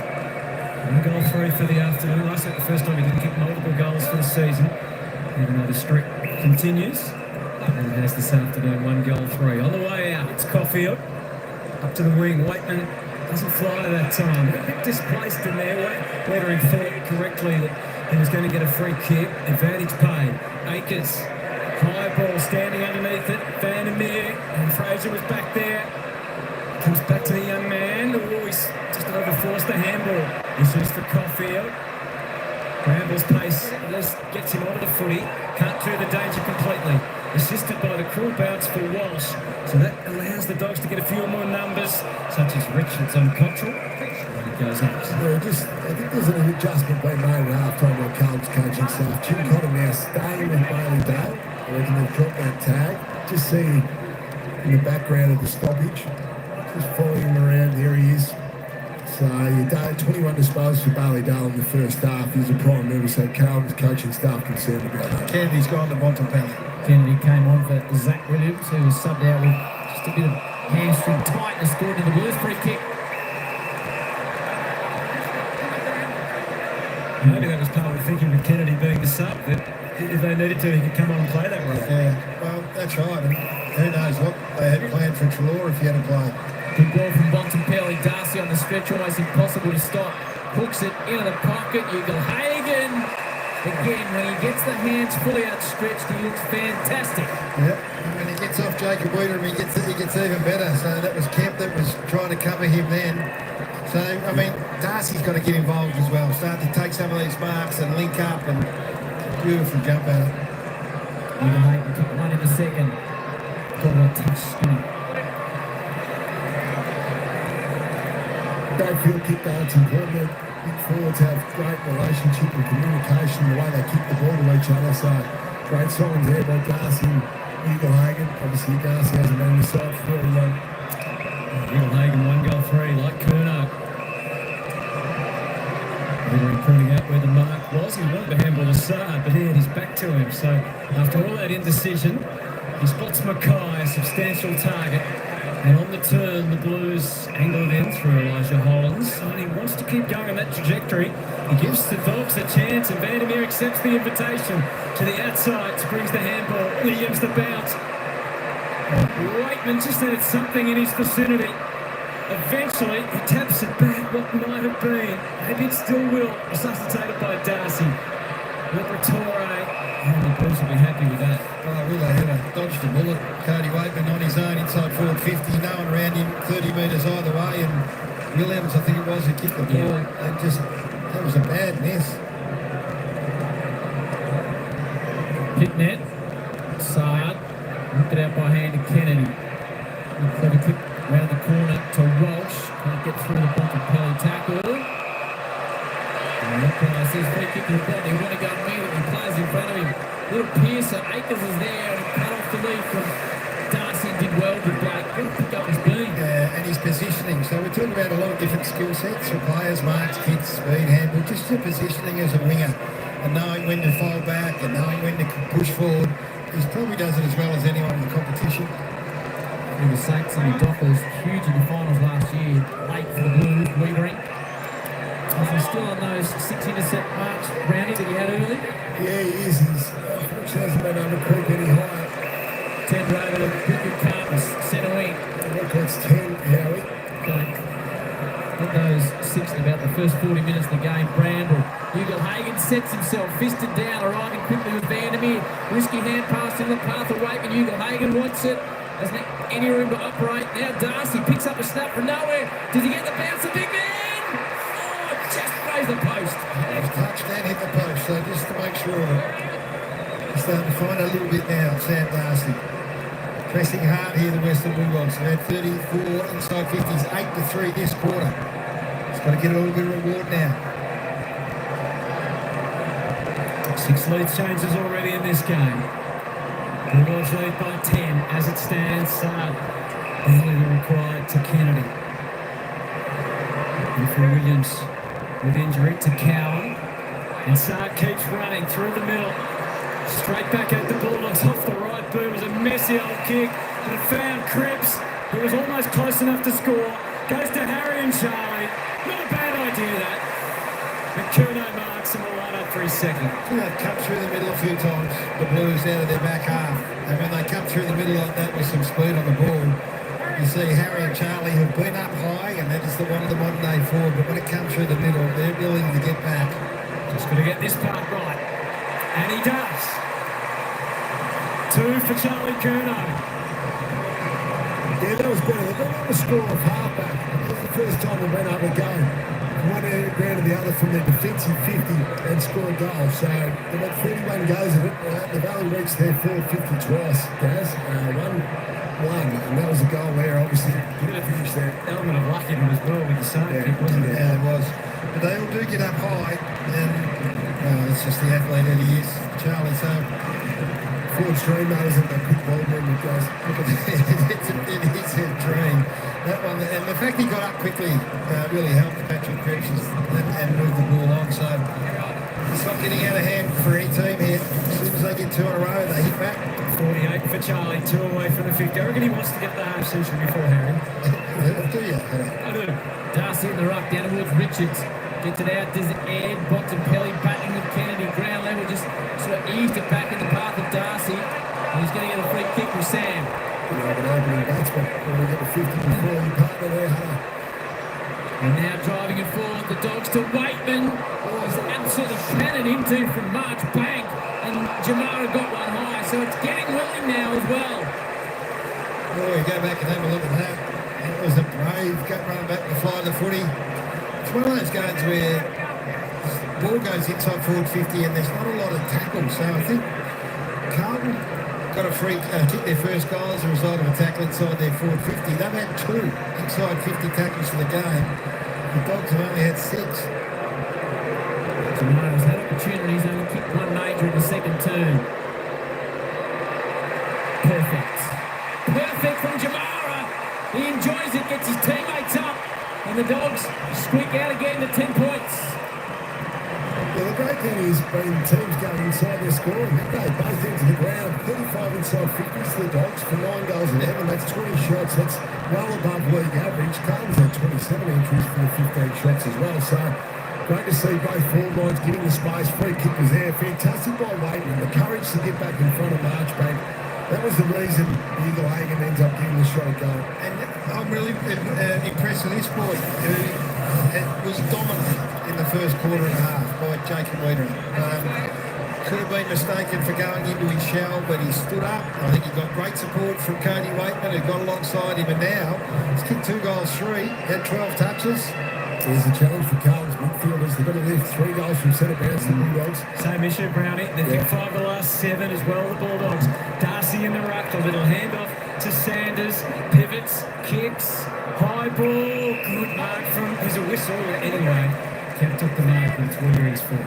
Sam Darcy's been huge in this third quarter, gone into the ruck. He's had a couple of centre bounce clearances himself. Having a real big say in proceedings.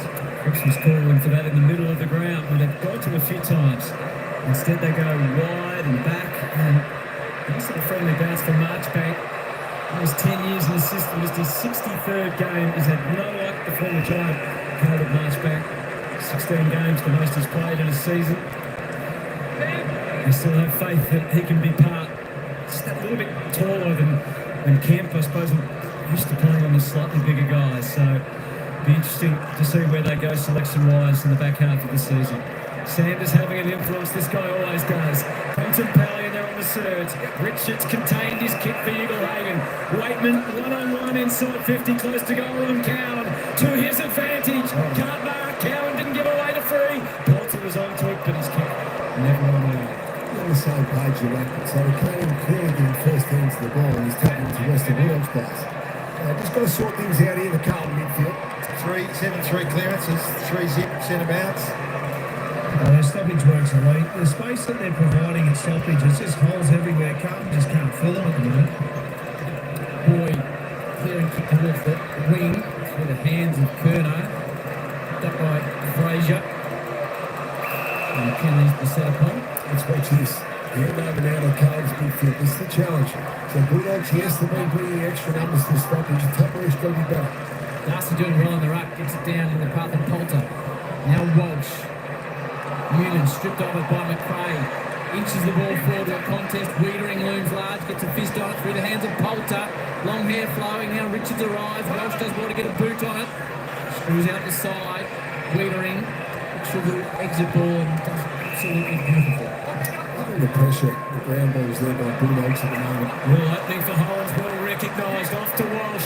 Bang it quickly, even numbers. Carmus in front. Curno can't get there. He's going to play in front of Charlie Curno, which is fantastic. Really up on that 50 metres for a young key defender.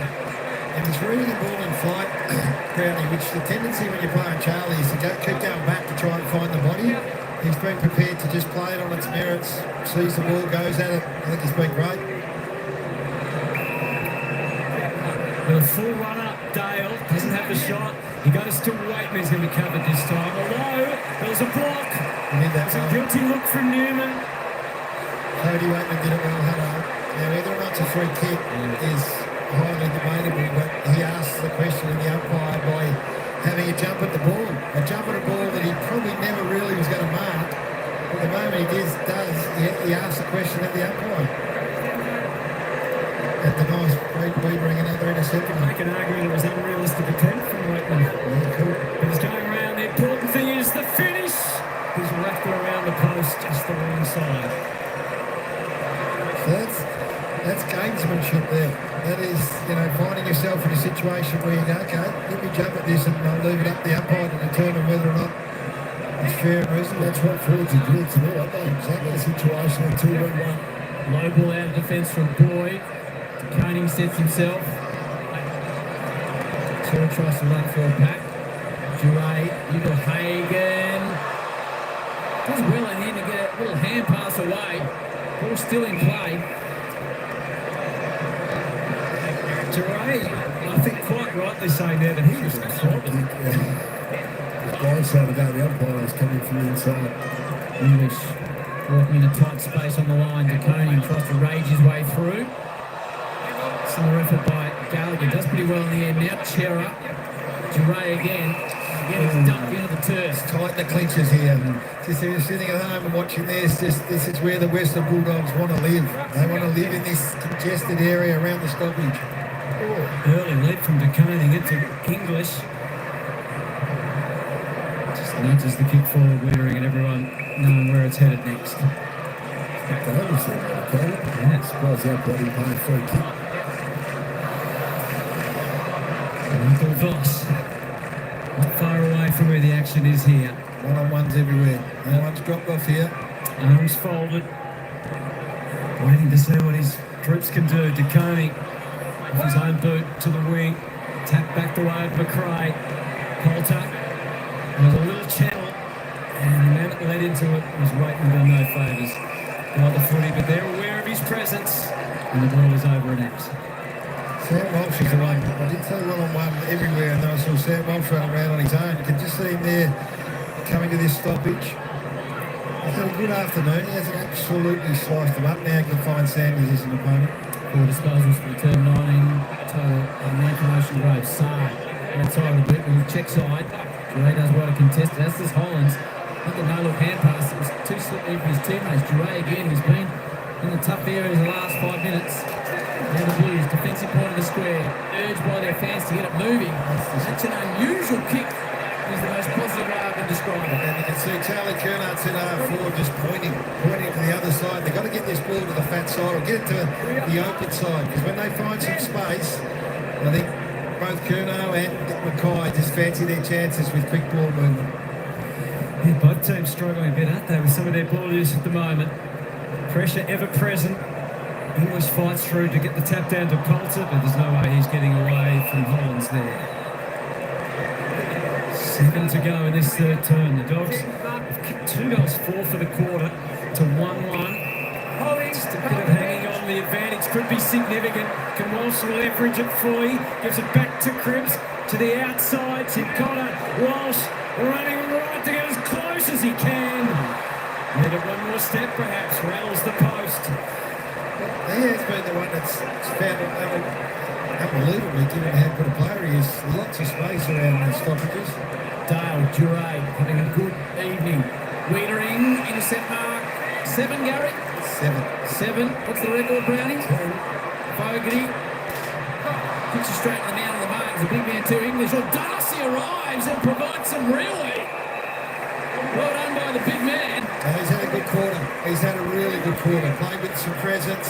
Had some centre bounce clearances himself. Got round the ground, laid a great tackle out of the outer wing earlier. This is out wide to the magnificent Main Poulter. Gets a bit of ground. Looks for English to roll away and kick. West wants on the handball. He might get it back now. Richards, nice step. Inside 50 ball. Sends it deep. Williams is the forward target down there. Might have bounced off his head. Cody Waitman ran into a couple of Blues. He's still in the area. McNeil's there. Here comes Waitman again. Walsh doesn't seem to feel pressure. Fogarty now the Blues off half back. Drive it out towards Curnow. He's got a 2-on-1. No problem for Charlie. He's got men screaming forward. Plays on. 60-metre ball into the pocket. Might go the whole way. Had to go to Cripps. I think he had a shot there. Cripps rolling down, or he could have gone the shorter one, but Cripps against Duray was in a perfect position. I just think you've got to go for your skipper there. Totally missed it. I think you're 100% right, Hunter. They got the ball out to the other side. That's what he'd been screaming for the last 5 minutes. And when they do, he looks unstoppable. They look unstoppable. Duray just tempted the kick for Darcy. He's surrounded by Blues. Walsh is lifted. Hollands with a big tackle on Sanders. He wasn't getting away from him there. He did have options, Charlie. I wonder how that's received, and whether they just give him a licence to pin from outside 50. He's such a passionate player too. If he kicked the goal, you could really see them lifting. This man obviously can as well. Hollands on the boot so swiftly. Hung up for Dale. English does what he has to do. Same for Duray and Liberatore. Back to the wing. Waitman again. Doesn't quite get the timing right. This time he is penalised. He might have had some success here because Wiedering has he copped another corky. Yeah, it was a big, you can see the stops down the back here. Cody Waitman.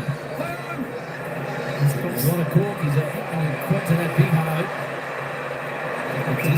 Officially, he looks okay.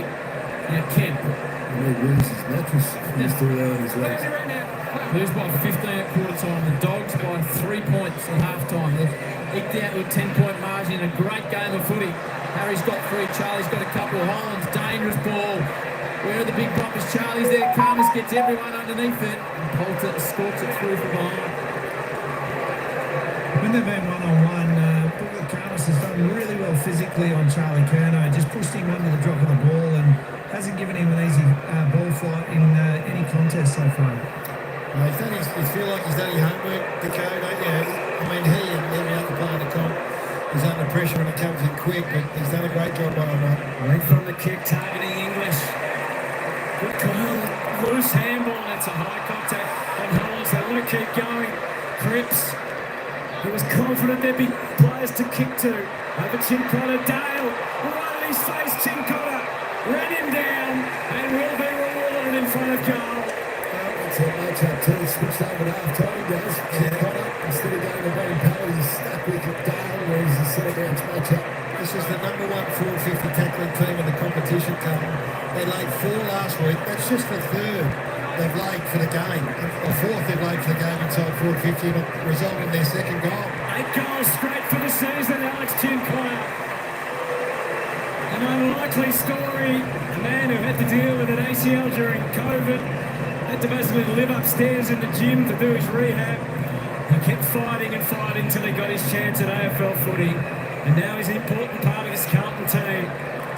And the Blues closed within 3 points. Good role today. Yeah, he watched his pressure side. He was on bottom belly in the first half. He's gone to tail there trying to script his run off half back. Different there. Great pressure tackle, follow up.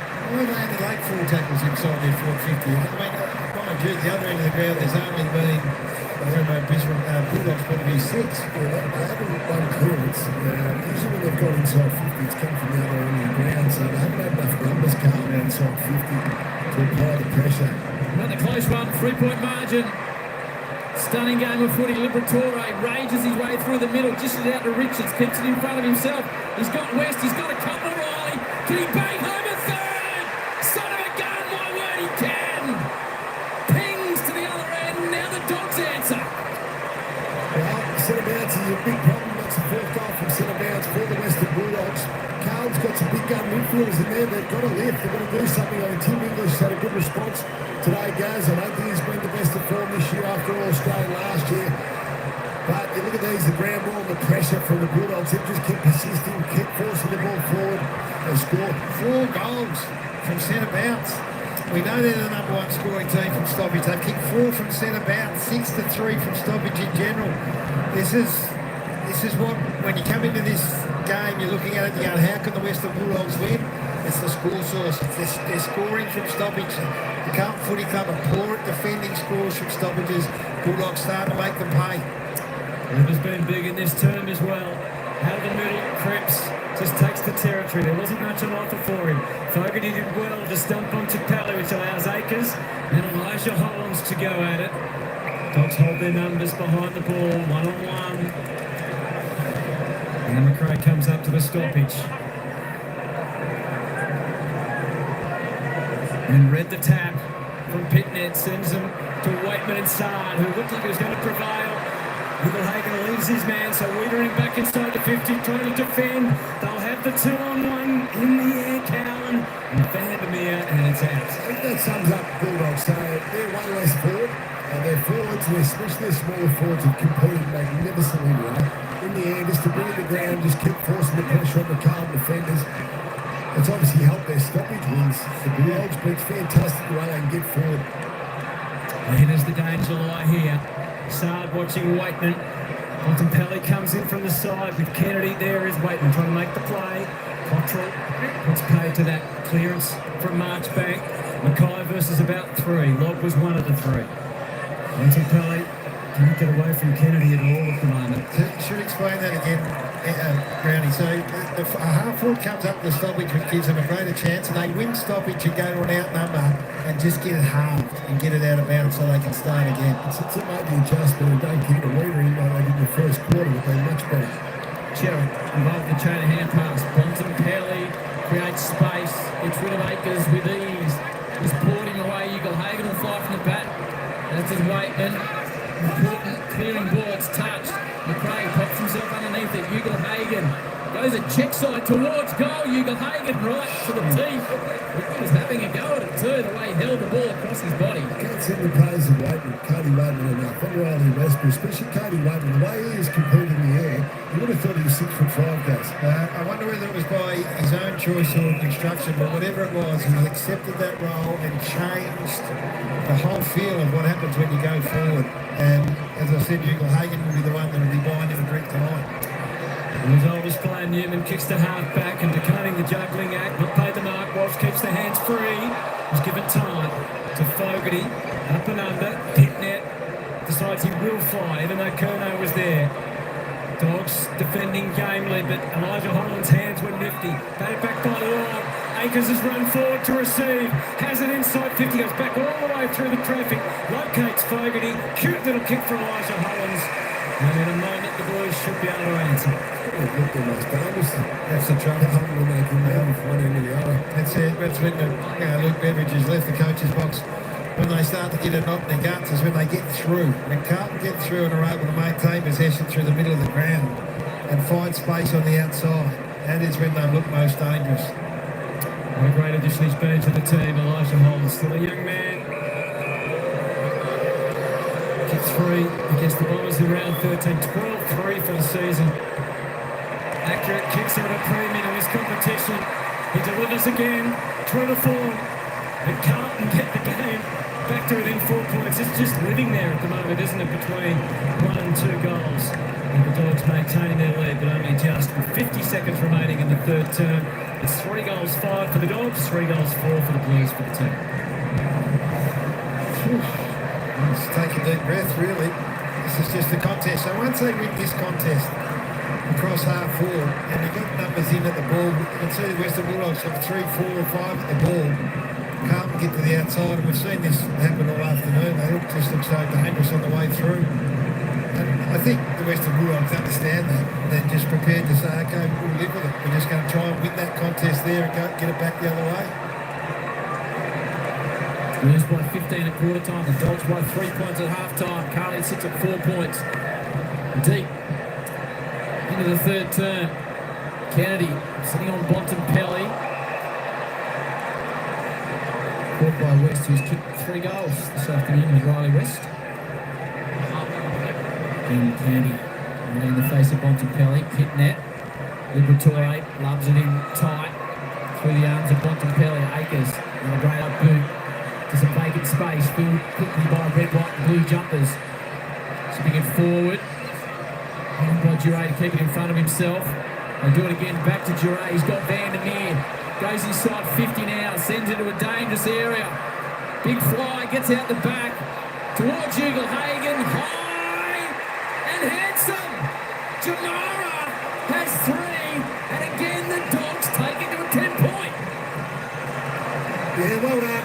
Great hero contest again. Just the ability to get a ground, not allowing to set marks to Carlton. I just wonder why Charlie Curnow wasn't rolling around as the loose man in defensive play. We've seen it quite often this season. Late in quarters, he just stayed in the forward line. They would have been handy for Carlton to have him there. Potentially take that mark. Good fly again by the Bulldogs players. Allow the drop. Good finish by Jamara. 3 goals, centre bounce in this third quarter to the Western Bulldogs. And again, we just want to reiterate, sometimes it's not the day early for peace. You've got to hang in and just keep going to the contest. And now Jamara Ugle-Hagan with Jacob Wiedering, who was the dominant player on the ground for a quarter and a half. Ugle-Hagan's now been able to kick 3 goals for the match. And Aaron Norton, of course, today, so much was relying on Jamara Ugle-Hagan to perform, and that's exactly what he's done. And at 3/4 time, it is the Western Bulldogs by 10 points. They didn't kick a goal in the opening turn. They kicked 7 in the second to give Michael Voss a headache. The Blues will need to come from behind. Charlie Curnow and Harry Mackay, they have the weaponry up forward. Will it be the captain of the Bulldogs who can spoil the milestone party for Patrick Cripps in his 200th game? We'll tell you soon. Always, it's a huge week on Fox Footy. All the programs, including all the issues, the discussion points, and the debate on the midweek tackle. Make the tough decisions and make the decisions you have not made for 3 or 4 years, because that's why that. All right, folks, there we go. I tell you what a ring-a-ding-ding-ding game, and it's continuing. It's the Dogs here at 3/4 time. It's 11-14-80, leading the Blue Baggers 10-10-70. I tell you what, the Dogs came out pretty well in that third quarter. They had the momentum, the pressure. They just keep applying to the Blue Baggers. The Blue Baggers, they dealt really well with the pressure, and of course they got those couple of goals late, but then Ugle-Hagan snapped one with 10 seconds to go to put the Dogs back out to a 10-point lead. Tell you what, don't go anywhere, folks. This game is not over by a long way. All right, let's have a quick look at the stats, at the player stats. And let's have a look who the leading possession getter is on the ground. All right, we've got Bailey Dale there. He's going pretty well there for the Doggies with 25, 17 kicks, 8 handballs, 3 marks, 1 tackle, 2 clearances. Then Sammy Walsh, who had a bit better quarter that time. He's now on 24 with Blake Acres 24. Adam Sard's having a bit of a good game down the back line there for the Blue Baggers, 20 possessions, 16 kicks. Nick Newman for 20. Wiedering going well as ever on 18. Liberatore's not going too bad either for the Doggies with 18. Paddy Cripps kicked up his possessions there with 18. 8 kicks, 10 handballs, 3 marks, 4 tackles, 6 clearances. Carlton's definitely looking for a big final quarter from Paddy Cripps if they want to get over to the line. They've got to reapply the pressure now back onto the Doggies, like the Doggies have been doing to the Blue Baggers. and get a little bit of a breathing space. As I said, it only takes a moment of lapsing concentration and the pressure to ease up a little bit by the doggies, and the Blues will pounce. Let's just run down for the possession, see who your favourite player is going for the stat-wise. As always, Harry Mackay still 14 possessions, De Koning 15, Tim English on 13, 25 hit-outs he's had. Let's run down Charlie Curnow there, 10 possessions. And we'll just run down there because we haven't got long before the anyone's game. It certainly is anyone's game, Chris. That is for sure. I tell you what, I thought it would have been a cracker if the Dogs didn't get that final goal on the siren. Let's just have a quick look at who's the leading goal scorers. We've got Riley West there and Ooglagan with 3 each for the Doggies. We've got Mackay there, 3 for the Blue Baggers. We've got O's and Curnow with 2 each. We've got Williams, Waitman, Poulter, Hollands, Dale, Chris, Sincotta and Bontempelli for 1. We'll just have a quick look at the fantasy points. Harry Mackay there on 90, 87 for Newman, 84 for Wiedering, 84 for Dale, and Akers, 82 for Ugelhagen. Well, let's just have a look at some of these stats. The stats, I would imagine they'd be reasonably even, although the Baggers are about 49 up on the disposals, more so on the kicks. There it goes there, they're 40 up on the kicks. Inside 50s, the Dogs there by 13 at the moment. Blue Baggers need to get up a little bit more. Still, for 33 entries for the Blue Baggers, they've got 20 scoring shots, whereas the Doggies 25 scoring shots for 46 inside entries. Disposal efficiency, still not too bad for either side at 67 and 69, considering the pressure of this game. And inside 50s, believe it or not, is pretty high. 15 to 13 free kicks. Carlton with 2 more there, but it's not really impacting, although there are a few soft free kicks being given. There we go. Hit-outs, Carlton in front there. The clearances are all squared up. Centre clearances are all squared up, but the Doggies are doing damage. I think they got 4 goals from centre clearance. Stoppage clearance, 21. Contested possession, have a look at that. 110 apiece, uncontested. Carlton leading the way there. Turnovers, 53-55. This is a tight game, folks. A tight game. Marks, well, Carlton have got a little bit of head on the marks. Inside 50. Carlton, more marks inside 50, but trail by 10 points. There we go. There is a quick look at the tackles. Carlton a little bit more on the tackle, inside 50 tackles, the Dogs leading the way. And of course, both teams doing the 1%ers. Let's get back here to the summary, and we're about to go back. Players are taking their positions. In my case, listen to the footy. Good format and presentation. Thanks for this. Great to watch the game with people who love the footy. Cheers, Chris. Thanks, Chris. No worries, brother. It's good to have you in. Yeah, we enjoy the footy. I thought this is... Sometimes I used to go on and try and commentate it myself, but I realised this is definitely the better way to do it, to have the board up and let the real commentators commentate the game and excitement. Here we go in the last quarter. Ball's about to bounce. Good luck, both sides. To the Hawks, that's a massive opportunity for Carlton.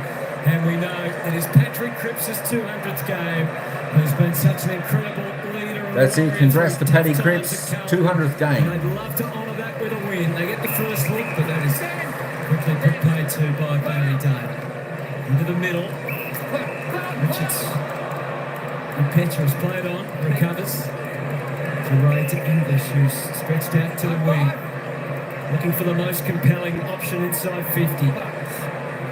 Face set it all. Back to Richards. There's a little hole. It's a 30-metre hole if he just wants to sit it up.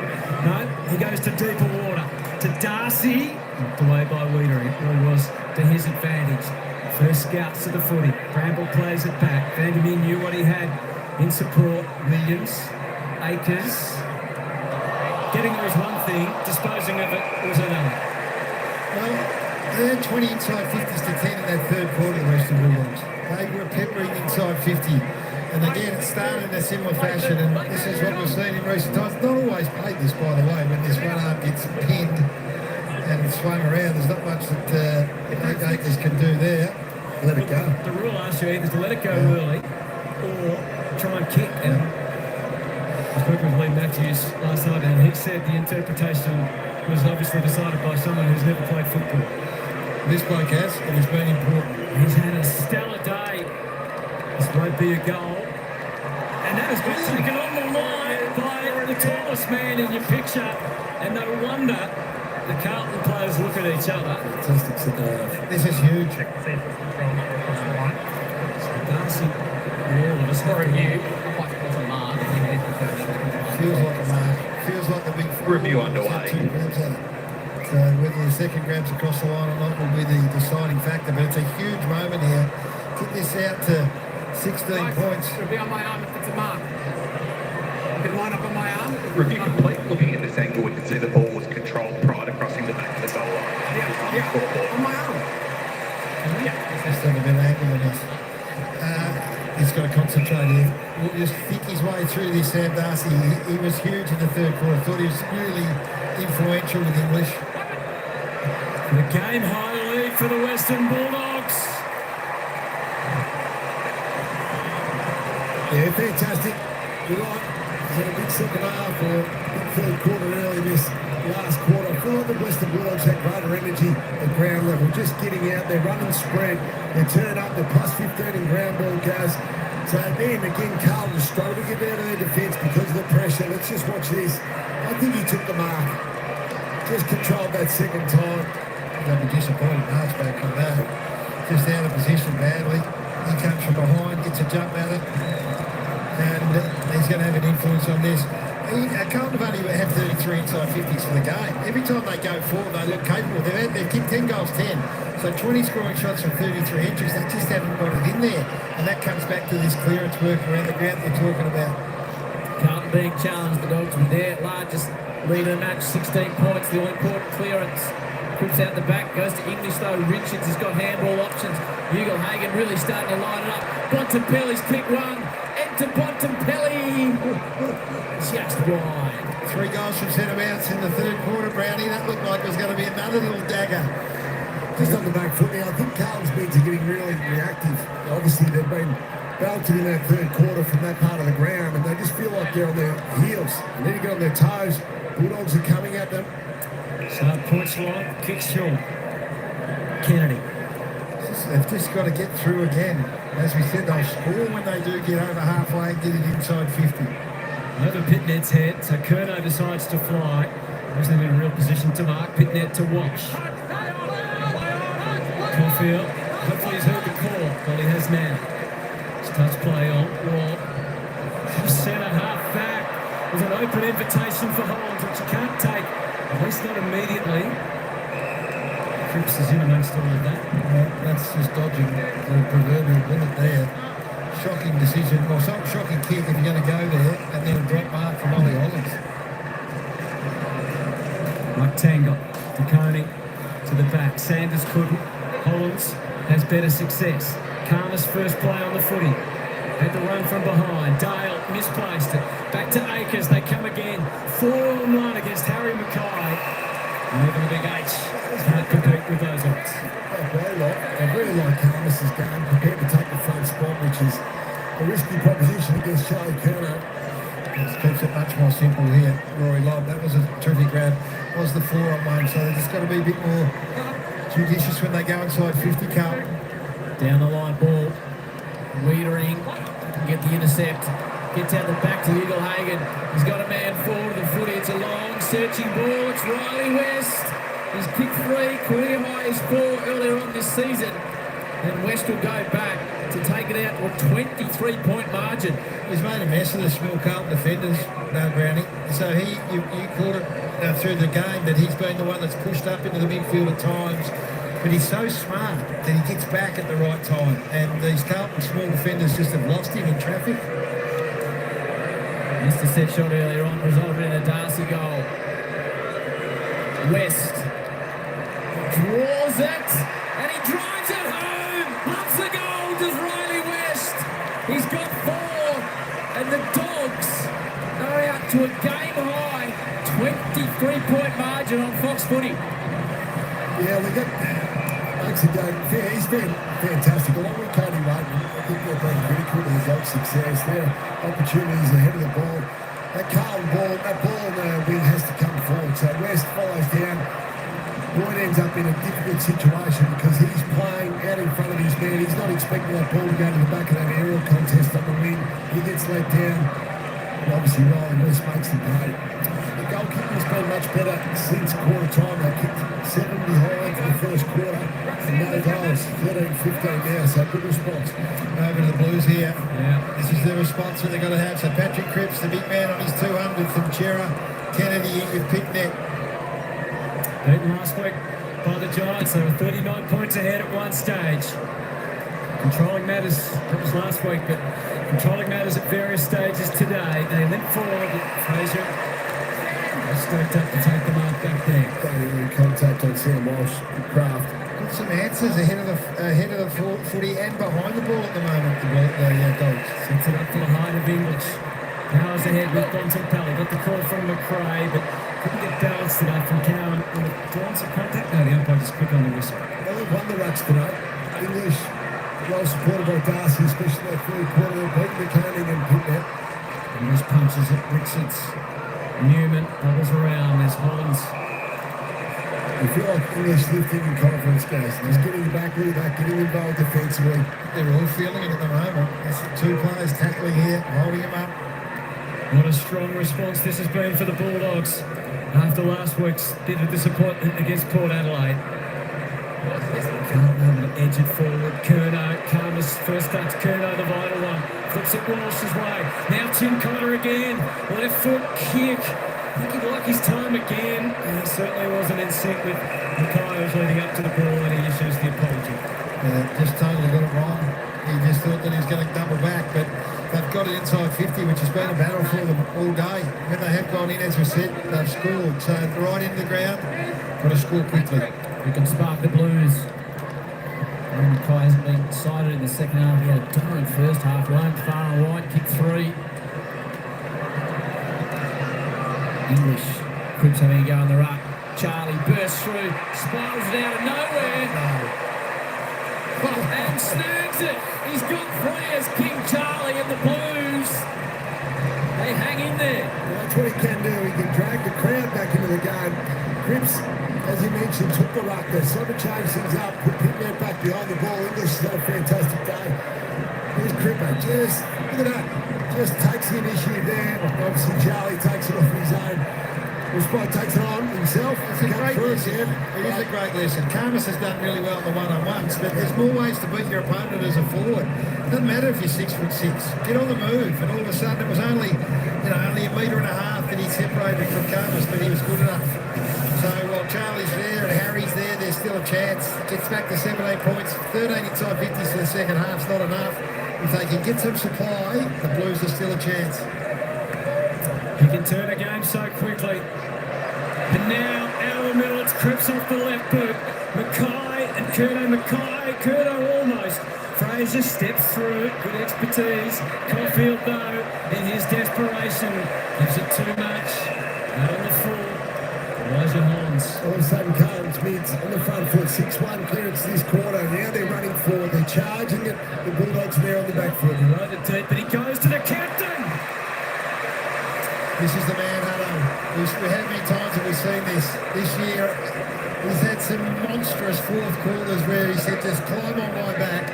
Now, he's had an okay game by his standards. 20 possessions, so he's kicked the goal. But now he's starting to just impose himself again. And there was, I can't remember the exact game early in the piece. He just set up the Carlton win inside 4 or 5 minutes in the fourth quarter. And he's just shaping as maybe doing something similar. And this is one of the areas of his game where he has improved. Still getting better after 200 games. Patrick Cripps kicking the big goals. That's leadership. That's your skipper. What an opportunity for Carlton. Almost 4 goals behind. And in 2 minutes, they're back within 11 points. This game, this occasion, too big just to let it all wither on the vine. The Blues are back to within 11. And Cripps has 2, and he wants at least 1 more.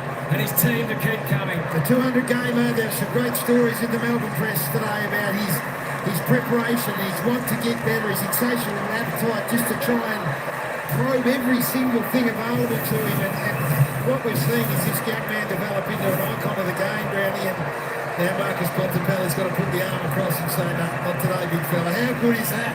15 goals, 2 for Cripps for the year. Bontempelli and Cripps, that's what we came for. Bontempelli wins that contest, who wins the battle. Vandermeer tracks it back. The Blues under pressure in the form of Kemp.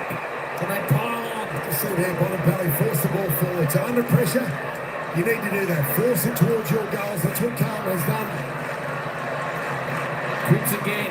Squeezes out of the contest. Richards gets back. Bontempelli says that's mine. I'll see you when I raise you, Skipper. It's shaping as something really special here. Calms it down. The Bont. Got to go himself. Darcy gets underneath the footy. March back under all sorts of pressure. So they've got to work really hard now, the Bulldogs. So they kick 2 goals. Curnow and Cripps, the 2 big dogs, have said, righto, we're going to launch our comeback here. Try and deny them the footy. That's what's been their strength all afternoon, the Bulldogs. Get it forward, keep it forward till you score. Bronx edging his way in. Darcy rucking against the Koning. Jamari Hagen. Wow. What a day! He has risen and kicked 4 goals. It could be a career-changing game for Jamara. It's been a high response from stoppages. A concern again for Carlton, but fantastic at celebrating the Western Bulldogs. This is what Jamara can do. We celebrated Charlie Curnow at the other end of the 450 stoppage where he scored the goal. Love this from Hugo Hagen. He gets involved as well. See what you've done, Charlie. I'm going to do the same. Starts from a different position though. Runs away from his goal. Obviously on the right-hand side. On the right side for his left foot. Fantastic finish. You're not alone, Jamara. I think that's been the message of this game, that the way that he's been able to come back from a smashing early in the piece.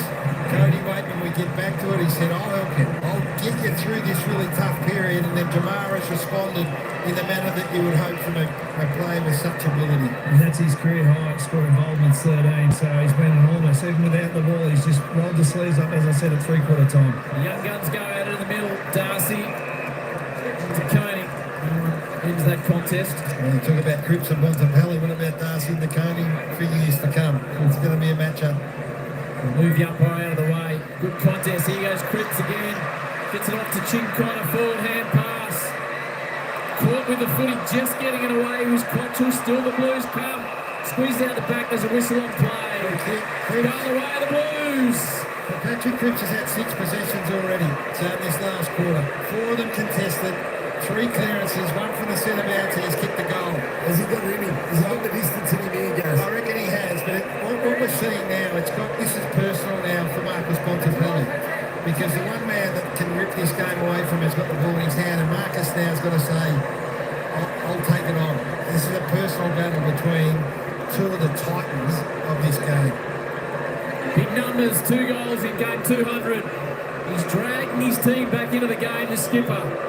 Will take his best from 50. The lead's come, he ignores them all. Leans over to Sharon now, a couple of short steps. Drifts out to the right. Hangs it. Just a touch left, had the distance. Free kick, Hutto? I'm not sure, guys. Fraser, searching ball on the bounce for Poulter, which limited what he can do. And the double grab didn't help matters. Just enjoy this. This is the free kick that was paid here to Patrick Cripps, who's just... you can argue his left arm was high too, maybe play on. But anyway, it's great watching them test. There's Bontempelli and Cripps with each other. Darcy's trying to stretch the cone. The Coney's trying to go back the other way. Matchups everywhere. 12 minutes, 16 points to Cody, off to Cripps. It's palpable. But this time, he's cornered and the whistle goes the other way. He's not happy. How many points going to take you down? He took 1, 2, 3. It was the 4th one that got him. George margin. Little kick from Darcy into Cody, wins it back. Carlton. Mackay is the deepest forward at the moment. Charlie's just loitering around the 50, so we've got to find a middleman somewhere. Cripps turns around as well. Probably ready him. He wasn't ready for it. Big from Darcy again, though. He and Dakota going at it big time. This is unbelievable to watch. Harry's the one for the Blues. He's got to get busy. He's got to find a way in the game. 208 centimetres of Sam Darcy. Kicks up to the wing. Jamara was hunting the footy again, but he's given away the free this time. It's going to arrive Jacob Whittle. Just 20 behind Patrick Cripps. He short to Cal. Keeps his cool. Kicks towards Mackay. Hot hand early. Cotter defending gamely. And Fraser. Better from Harry, though. At least he got to the contest. Well, he hasn't been as prolific the second half in terms of the amount of contests he's been in. Guys, he absolutely tore him apart in the first half. 10:56 on the clock, 16-point lead to the Dogs. Darcy rocks it alone, grabs it out, sends it towards the line.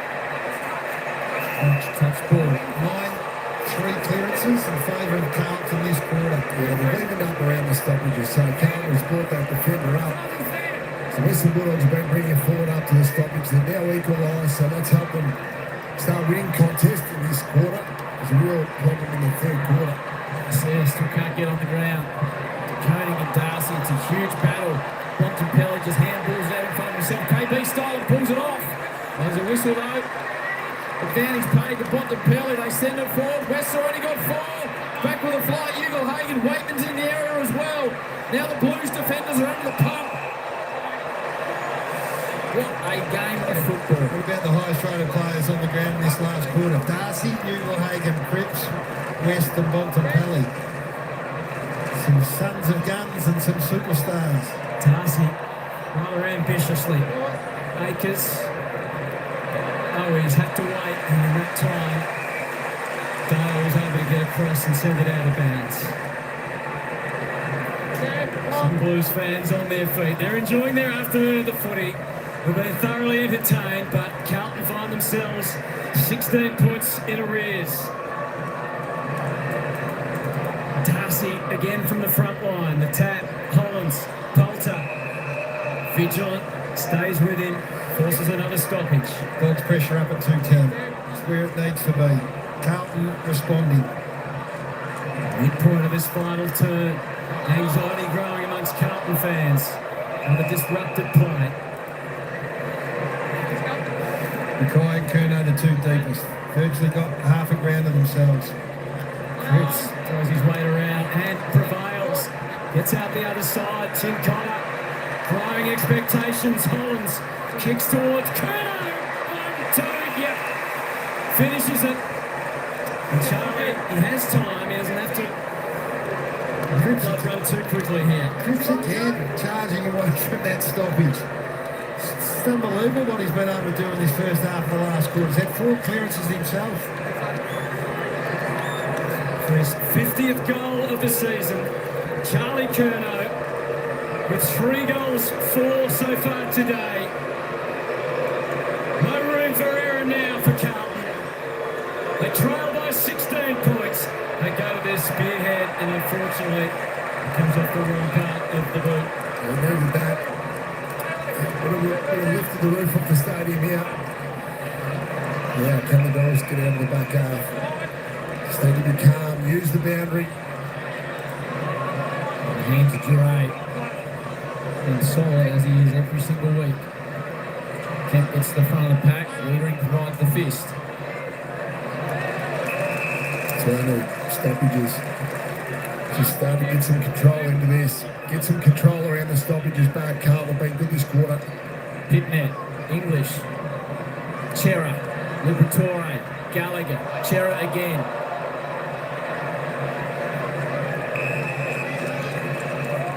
So you just see here Nick Newman now up into the stoppages. So they've equalised here. Carlton, for the majority of the game, the Bulldogs have had an extra number at these stoppages. Look at Liberatore. Headstrong as ever. He's important. Bontempelli's sitting at the moment along with Richard, so having their final breather, you would imagine, for the game. So Liberatore's just got to fly the flag here. Cripps stays on, Walsh stays on, Chera stays on. Just meters away from where the bot sits and gets that respite. Pitnet, Chera, Newman, manhandle, free kick. Against the way of the Blues. Chera, back last week. He's played the 8 games this season. Sends them to centre half forward. The hope is Curnow or Mackay. Cottrell just sneaks out the back, but it's batted to Walsh from outside 50. Tried to loop it over to Hollands. Dale, here's Tim Cotter again off the left. The dive from Fogarty can't, and so Bramble can escape. Sends it to McNeil. Wise head would say, just wait. And he listens to the instructions. Great run from Bramble. He's taking the conservative route here.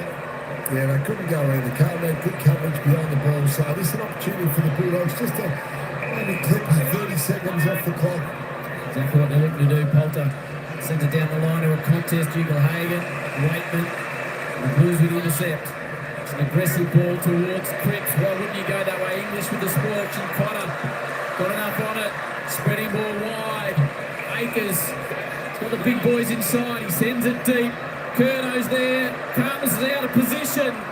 Charlie kicks. Oh, no. Point from the square. Ricky Carmus was all over the shop. He just lost touch with Charlie and was gone for all money. And Charlie dropped the mark and then played on and kicked it from 1.5 metres into the goalpost. Oh. Two gilt-edged chances gone missing. 3 goals 5 now to Charlie. Bramble on the bounce for Poulter. 3 goals 6. To West. Some opportunities growing on the inside. Good defence. Slowed but not stopped. Sanders, one more to Gallagher. Liberatore is waiting for the handball, but it turns Carlton's way. And it's Fogarty that emerges to Hollands. Somehow heads tilt to the middle of the ground. Patrick Cripps eventually wins control. Quick change of mind. He goes long to the big man Mackay. Carmus doesn't mark, but he stays calm. And gets it out wide to Dale again. Oh, they need a mark. That's wide. That's on the full. It's just the last 3 or 4 minutes they've lost a bit of composure. They've gone a bit quick when they've just got to maintain possession. Long to Mackay again. Long. Oh, good job. It's been fantastic. He's found his place, Rory Long. His third club and after all these years. He's got to keep it simple here, Hunter. He's just got to not try and bite too much off. If he has to go long, so be it. That's exactly what he does. Rory Long played a big game. Setting himself on the outer side. Was cowed. And the time now starting to become an issue for the Blues. This is where they've got to keep their head here, the Dogs. The Blues are just going to go, and they have to go. They've just got to go and go deep. Give their 2 big boys a chance. They look like they're going to score every time they go inside 50 at the moment. Although the lob mark would suggest otherwise. Lobs on Mackay. Carmus is on Curnow. Curnow's the hot hand at the minute. Next to Carlton's big fellas, Curnow, Mackay. He's starting out from goal, about 30 metres out from goal, allowing space behind.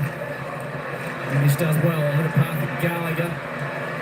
Does well to keep it in front of himself. Now picks it up. Nice bit of play. The Dogs on the outer side. Waitman got things going when Wiedering was dominating. Back into the path towards Wiedering.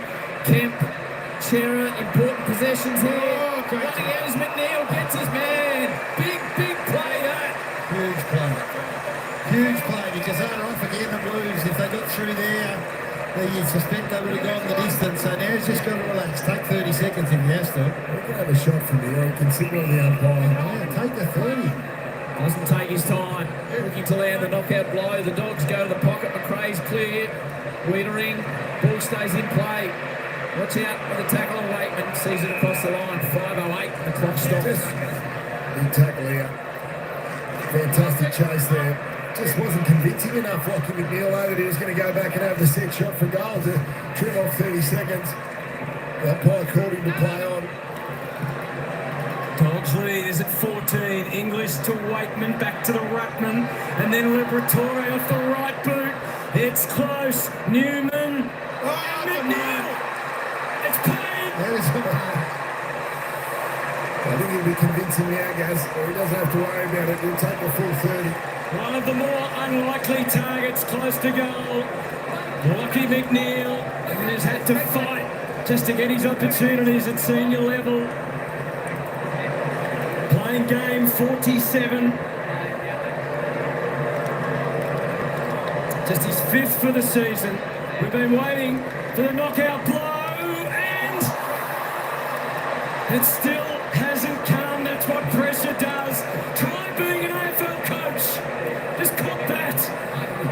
Just when you think it's done.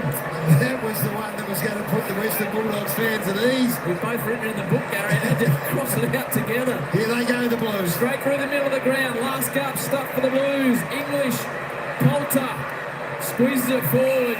McRae, all his experience, immediately says, just ease up, boys, ease up.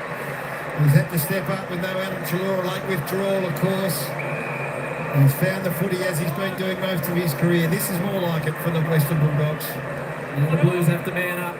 Caulfield send it to a contest, and it's a good contest. English and Cripps. Terrible decision. Andrew Ray, who's behind the footy on his own out on the boundary, just had to go to him. Cripps wants the middle of the ground, but nothing presents, so he sends it down the line. Needs a contested mark. Gets out the back. They try and tap it forward, but again, the Dogs with the numbers at ground level. Again, spirited out wide to McRae. Now Poulter. Yeah, they're just getting, you called it beautifully, Howie, they're just getting too many numbers to the contest, particularly when it goes behind into their defensive half of the ground. The Bulldogs just can't get representation, so the Blues can't get representation. This has been mighty for the Western Bulldogs. Caulfield to where the numbers lie. English. Craig just squeezing out any disposals. Keep it in tight. Again, English has competed well today, guys. Yep, He really fought back hard. And under some criticism the last few weeks, under a fair bit of pressure. Needed a response from the big man. Down to 3 minutes now. They've got plus one behind the footy here now, the Bulldogs. Cripps just thrusting everything forward. His last quarter's been enormous, you know. He's been absolutely brilliant. 9 touches, 10 now. Off to Saad. Has his little dance and then kicks just in hope. Kerner doesn't far off the mark. So they've got to take risks. They can't be going down the line and get a punch out of bounds like this. They're better off losing by 4 goals, trying to come back through the middle and open this game up. Inside 2.5 minutes. Just too conservative there. Carter's still enough. Akers has pushed down to the goal square to try and help out Mackay. Kerno backs back there as well. 2:43 now. English to West. Crowd of 45,000 packed here into Marvel Stadium. Bulldogs home game. So much at stake for them if they want to play finals. This was such a big occasion. Sardo, Carlton still trying any means possible. It's Kerno. This time the clock is an issue. Big mixed bag for Charlie. 3 goals, 6 for the afternoon. He tries again and has no more luck this time. Been an amazing battle between him and Rookie Carmus. He's kicked 3 goals, 7, Charlie. And you would have thought, if you were looking at the goal kick, you think Carmus nearly won that battle today. No, he's an incredible player. Yeah. His athleticism allows him to keep fronting up. Giray. Clock ticks down to 2 minutes. 3 goals required. It's something remarkable for the Blues.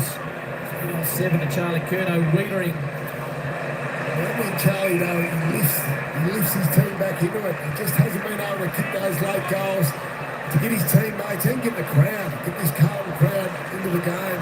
They've done well, the Bulldogs, just to weather the storm, weather the Cripps storm, especially around stoppage in this last quarter. They came in 8-8, the Dogs. Belgium by Port Adelaide. Club was under the pump all week. The coach defended his players, as he always does. And now they're on the cusp of a famous win. It's an extraordinary competition we're having this year. 3-4 weeks ago it was Sydney, Carlton and Daylight. Sydney dropped 2 in a row, and now the Blues look like they're about to drop their 2nd in a row. Sanders puts it around the body. Ugle-Hagan! Warwick Kappa style. Umpire says play on. Now Wiedering just must access the middle of the ground. Cottrell must continue to go in that direction. See something. And again, it's McNeil that bobs up. Yeah. No answers really, have they, Carlton? We've had an even contribution, haven't we? Just everyone's been aware and alert and switched on. It's been a marvellous performance. And Luke Beveridge has been under some pump, and where he sits with this group, and They've done this a bit this year, guys. When they've been under the pump backs to the wall, they've had a big response. They were smashed last week by Port Adelaide over there. Back on the home ground today. The chocolate's down. what about the difference between their opening to that game last week and today? It's been magnificent. Taccone is in the air and he has to go off. The odds now well and truly against moving beyond miracle stages. But again, the Bulldogs prevail. Bailey Williams plays it back inside. And the job is done for the Western Bulldogs. How proud they must be tonight. Rory Long up to Bailey Dale.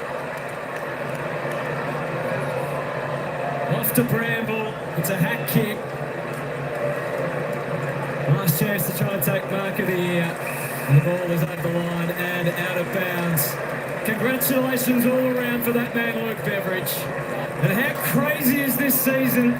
It's just got a little tighter and a little crazier today. And he just stares down a few of his critics, Bevo. Says they've still got a role to play in 2024, the Western Bulldogs. Craig, Lockie McNeil, who's provided a lot in the last term, sends it forward to Wiedering, intercept number 8. Drives into the middle of the ground, tough one to pick up.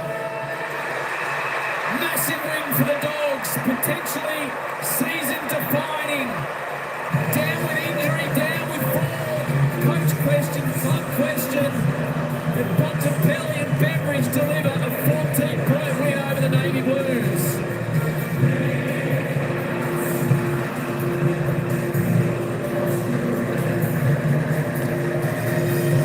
Without their main key defender, one of their main key forwards, and then losing one of their main midfielders before the bounce, it's a remarkable win. Yeah, I think it's a character building win, Hunter. And you can run through the list and you can find the storyline behind it. Hugo Hagen's ability to fight back after being so badly beaten early was full of character. I thought Waitman's ability to take on that responsibility was full of character. I thought Sam Darcy after half-time as a young man took it on. Character building, and then you could go all the way through. Rory Long, who had his hands full, looked like Harry Mackay was going to kick 10 on him, just hung in ground. Character, there's character in this group. Let's go down to Ben Dixon. Thank you, Gary. Jamar, what a response after last week to come up against number 2 team in the competition, but like that was an incredible execution from the Bulldogs. 100%. Our list is unbelievable. Obviously, we didn't get the performance last year in the result, but tonight we played our game, and that's how we play. And if we bring that every week, we're going to get better. No, Norton, big responsibility for yourself. Grabbed it with both hands today. The forward line itself with you and Cody, that functioned pretty well. Yeah, it's definitely tough for that Naughty there. Do rely on him a bit with the long down the line stuff, but it's going to happen at some point, so I'm just going to get better and better, and it's going to make it easier. What about the battle through the middle of the ground? You're obviously going to get the supply there based on what they're doing.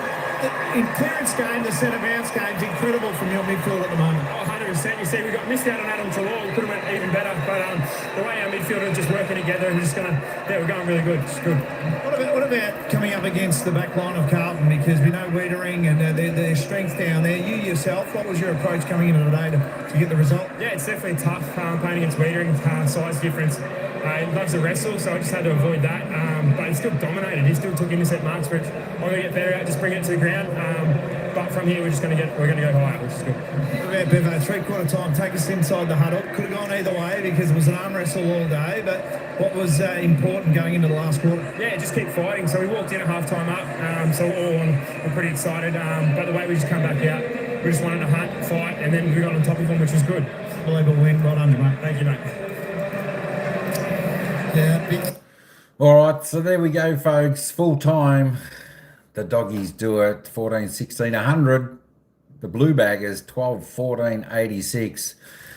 What can you say? It was a great game by two teams today. It definitely felt like finals pressure for both sides. Of course, the Dogs held on.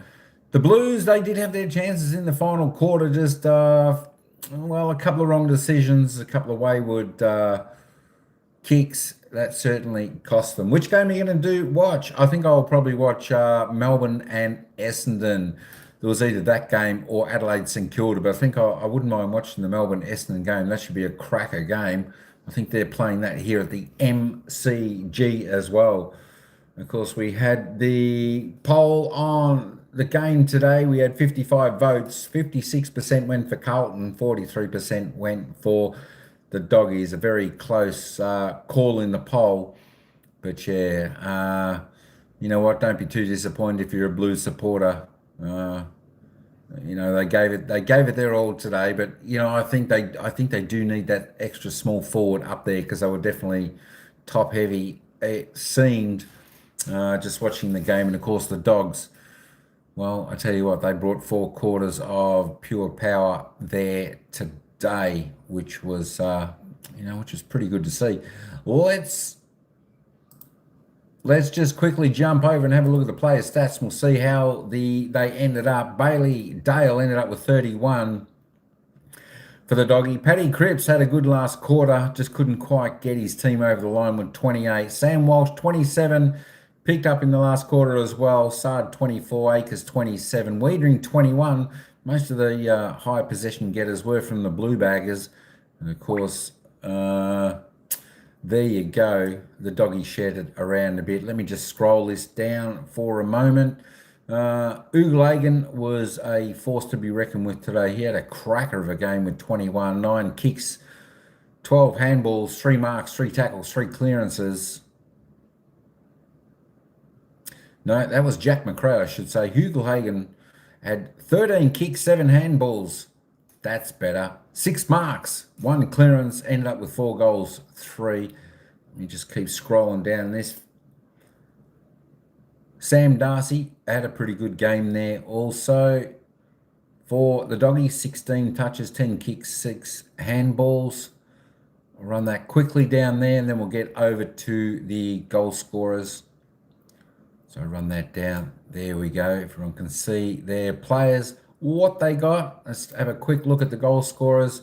And of course, Riley West and Ooglagan ended up with 4 goals. 4 goals, 1 for West, and 4 goals, 3 for Ooglagan off his 13 kicks. Did a great job. Harry Mackay and Charlie Curnow ended with 3 apiece.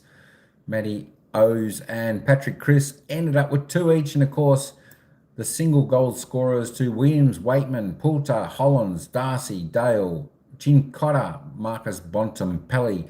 There we go. And of course, the high scorers in the AFL fantasy points. If you're in the fantasy team, you play along with that game. Paddy Cripps ended up on top with 127. Tim English did well with 111, and Bailey Dale with 103.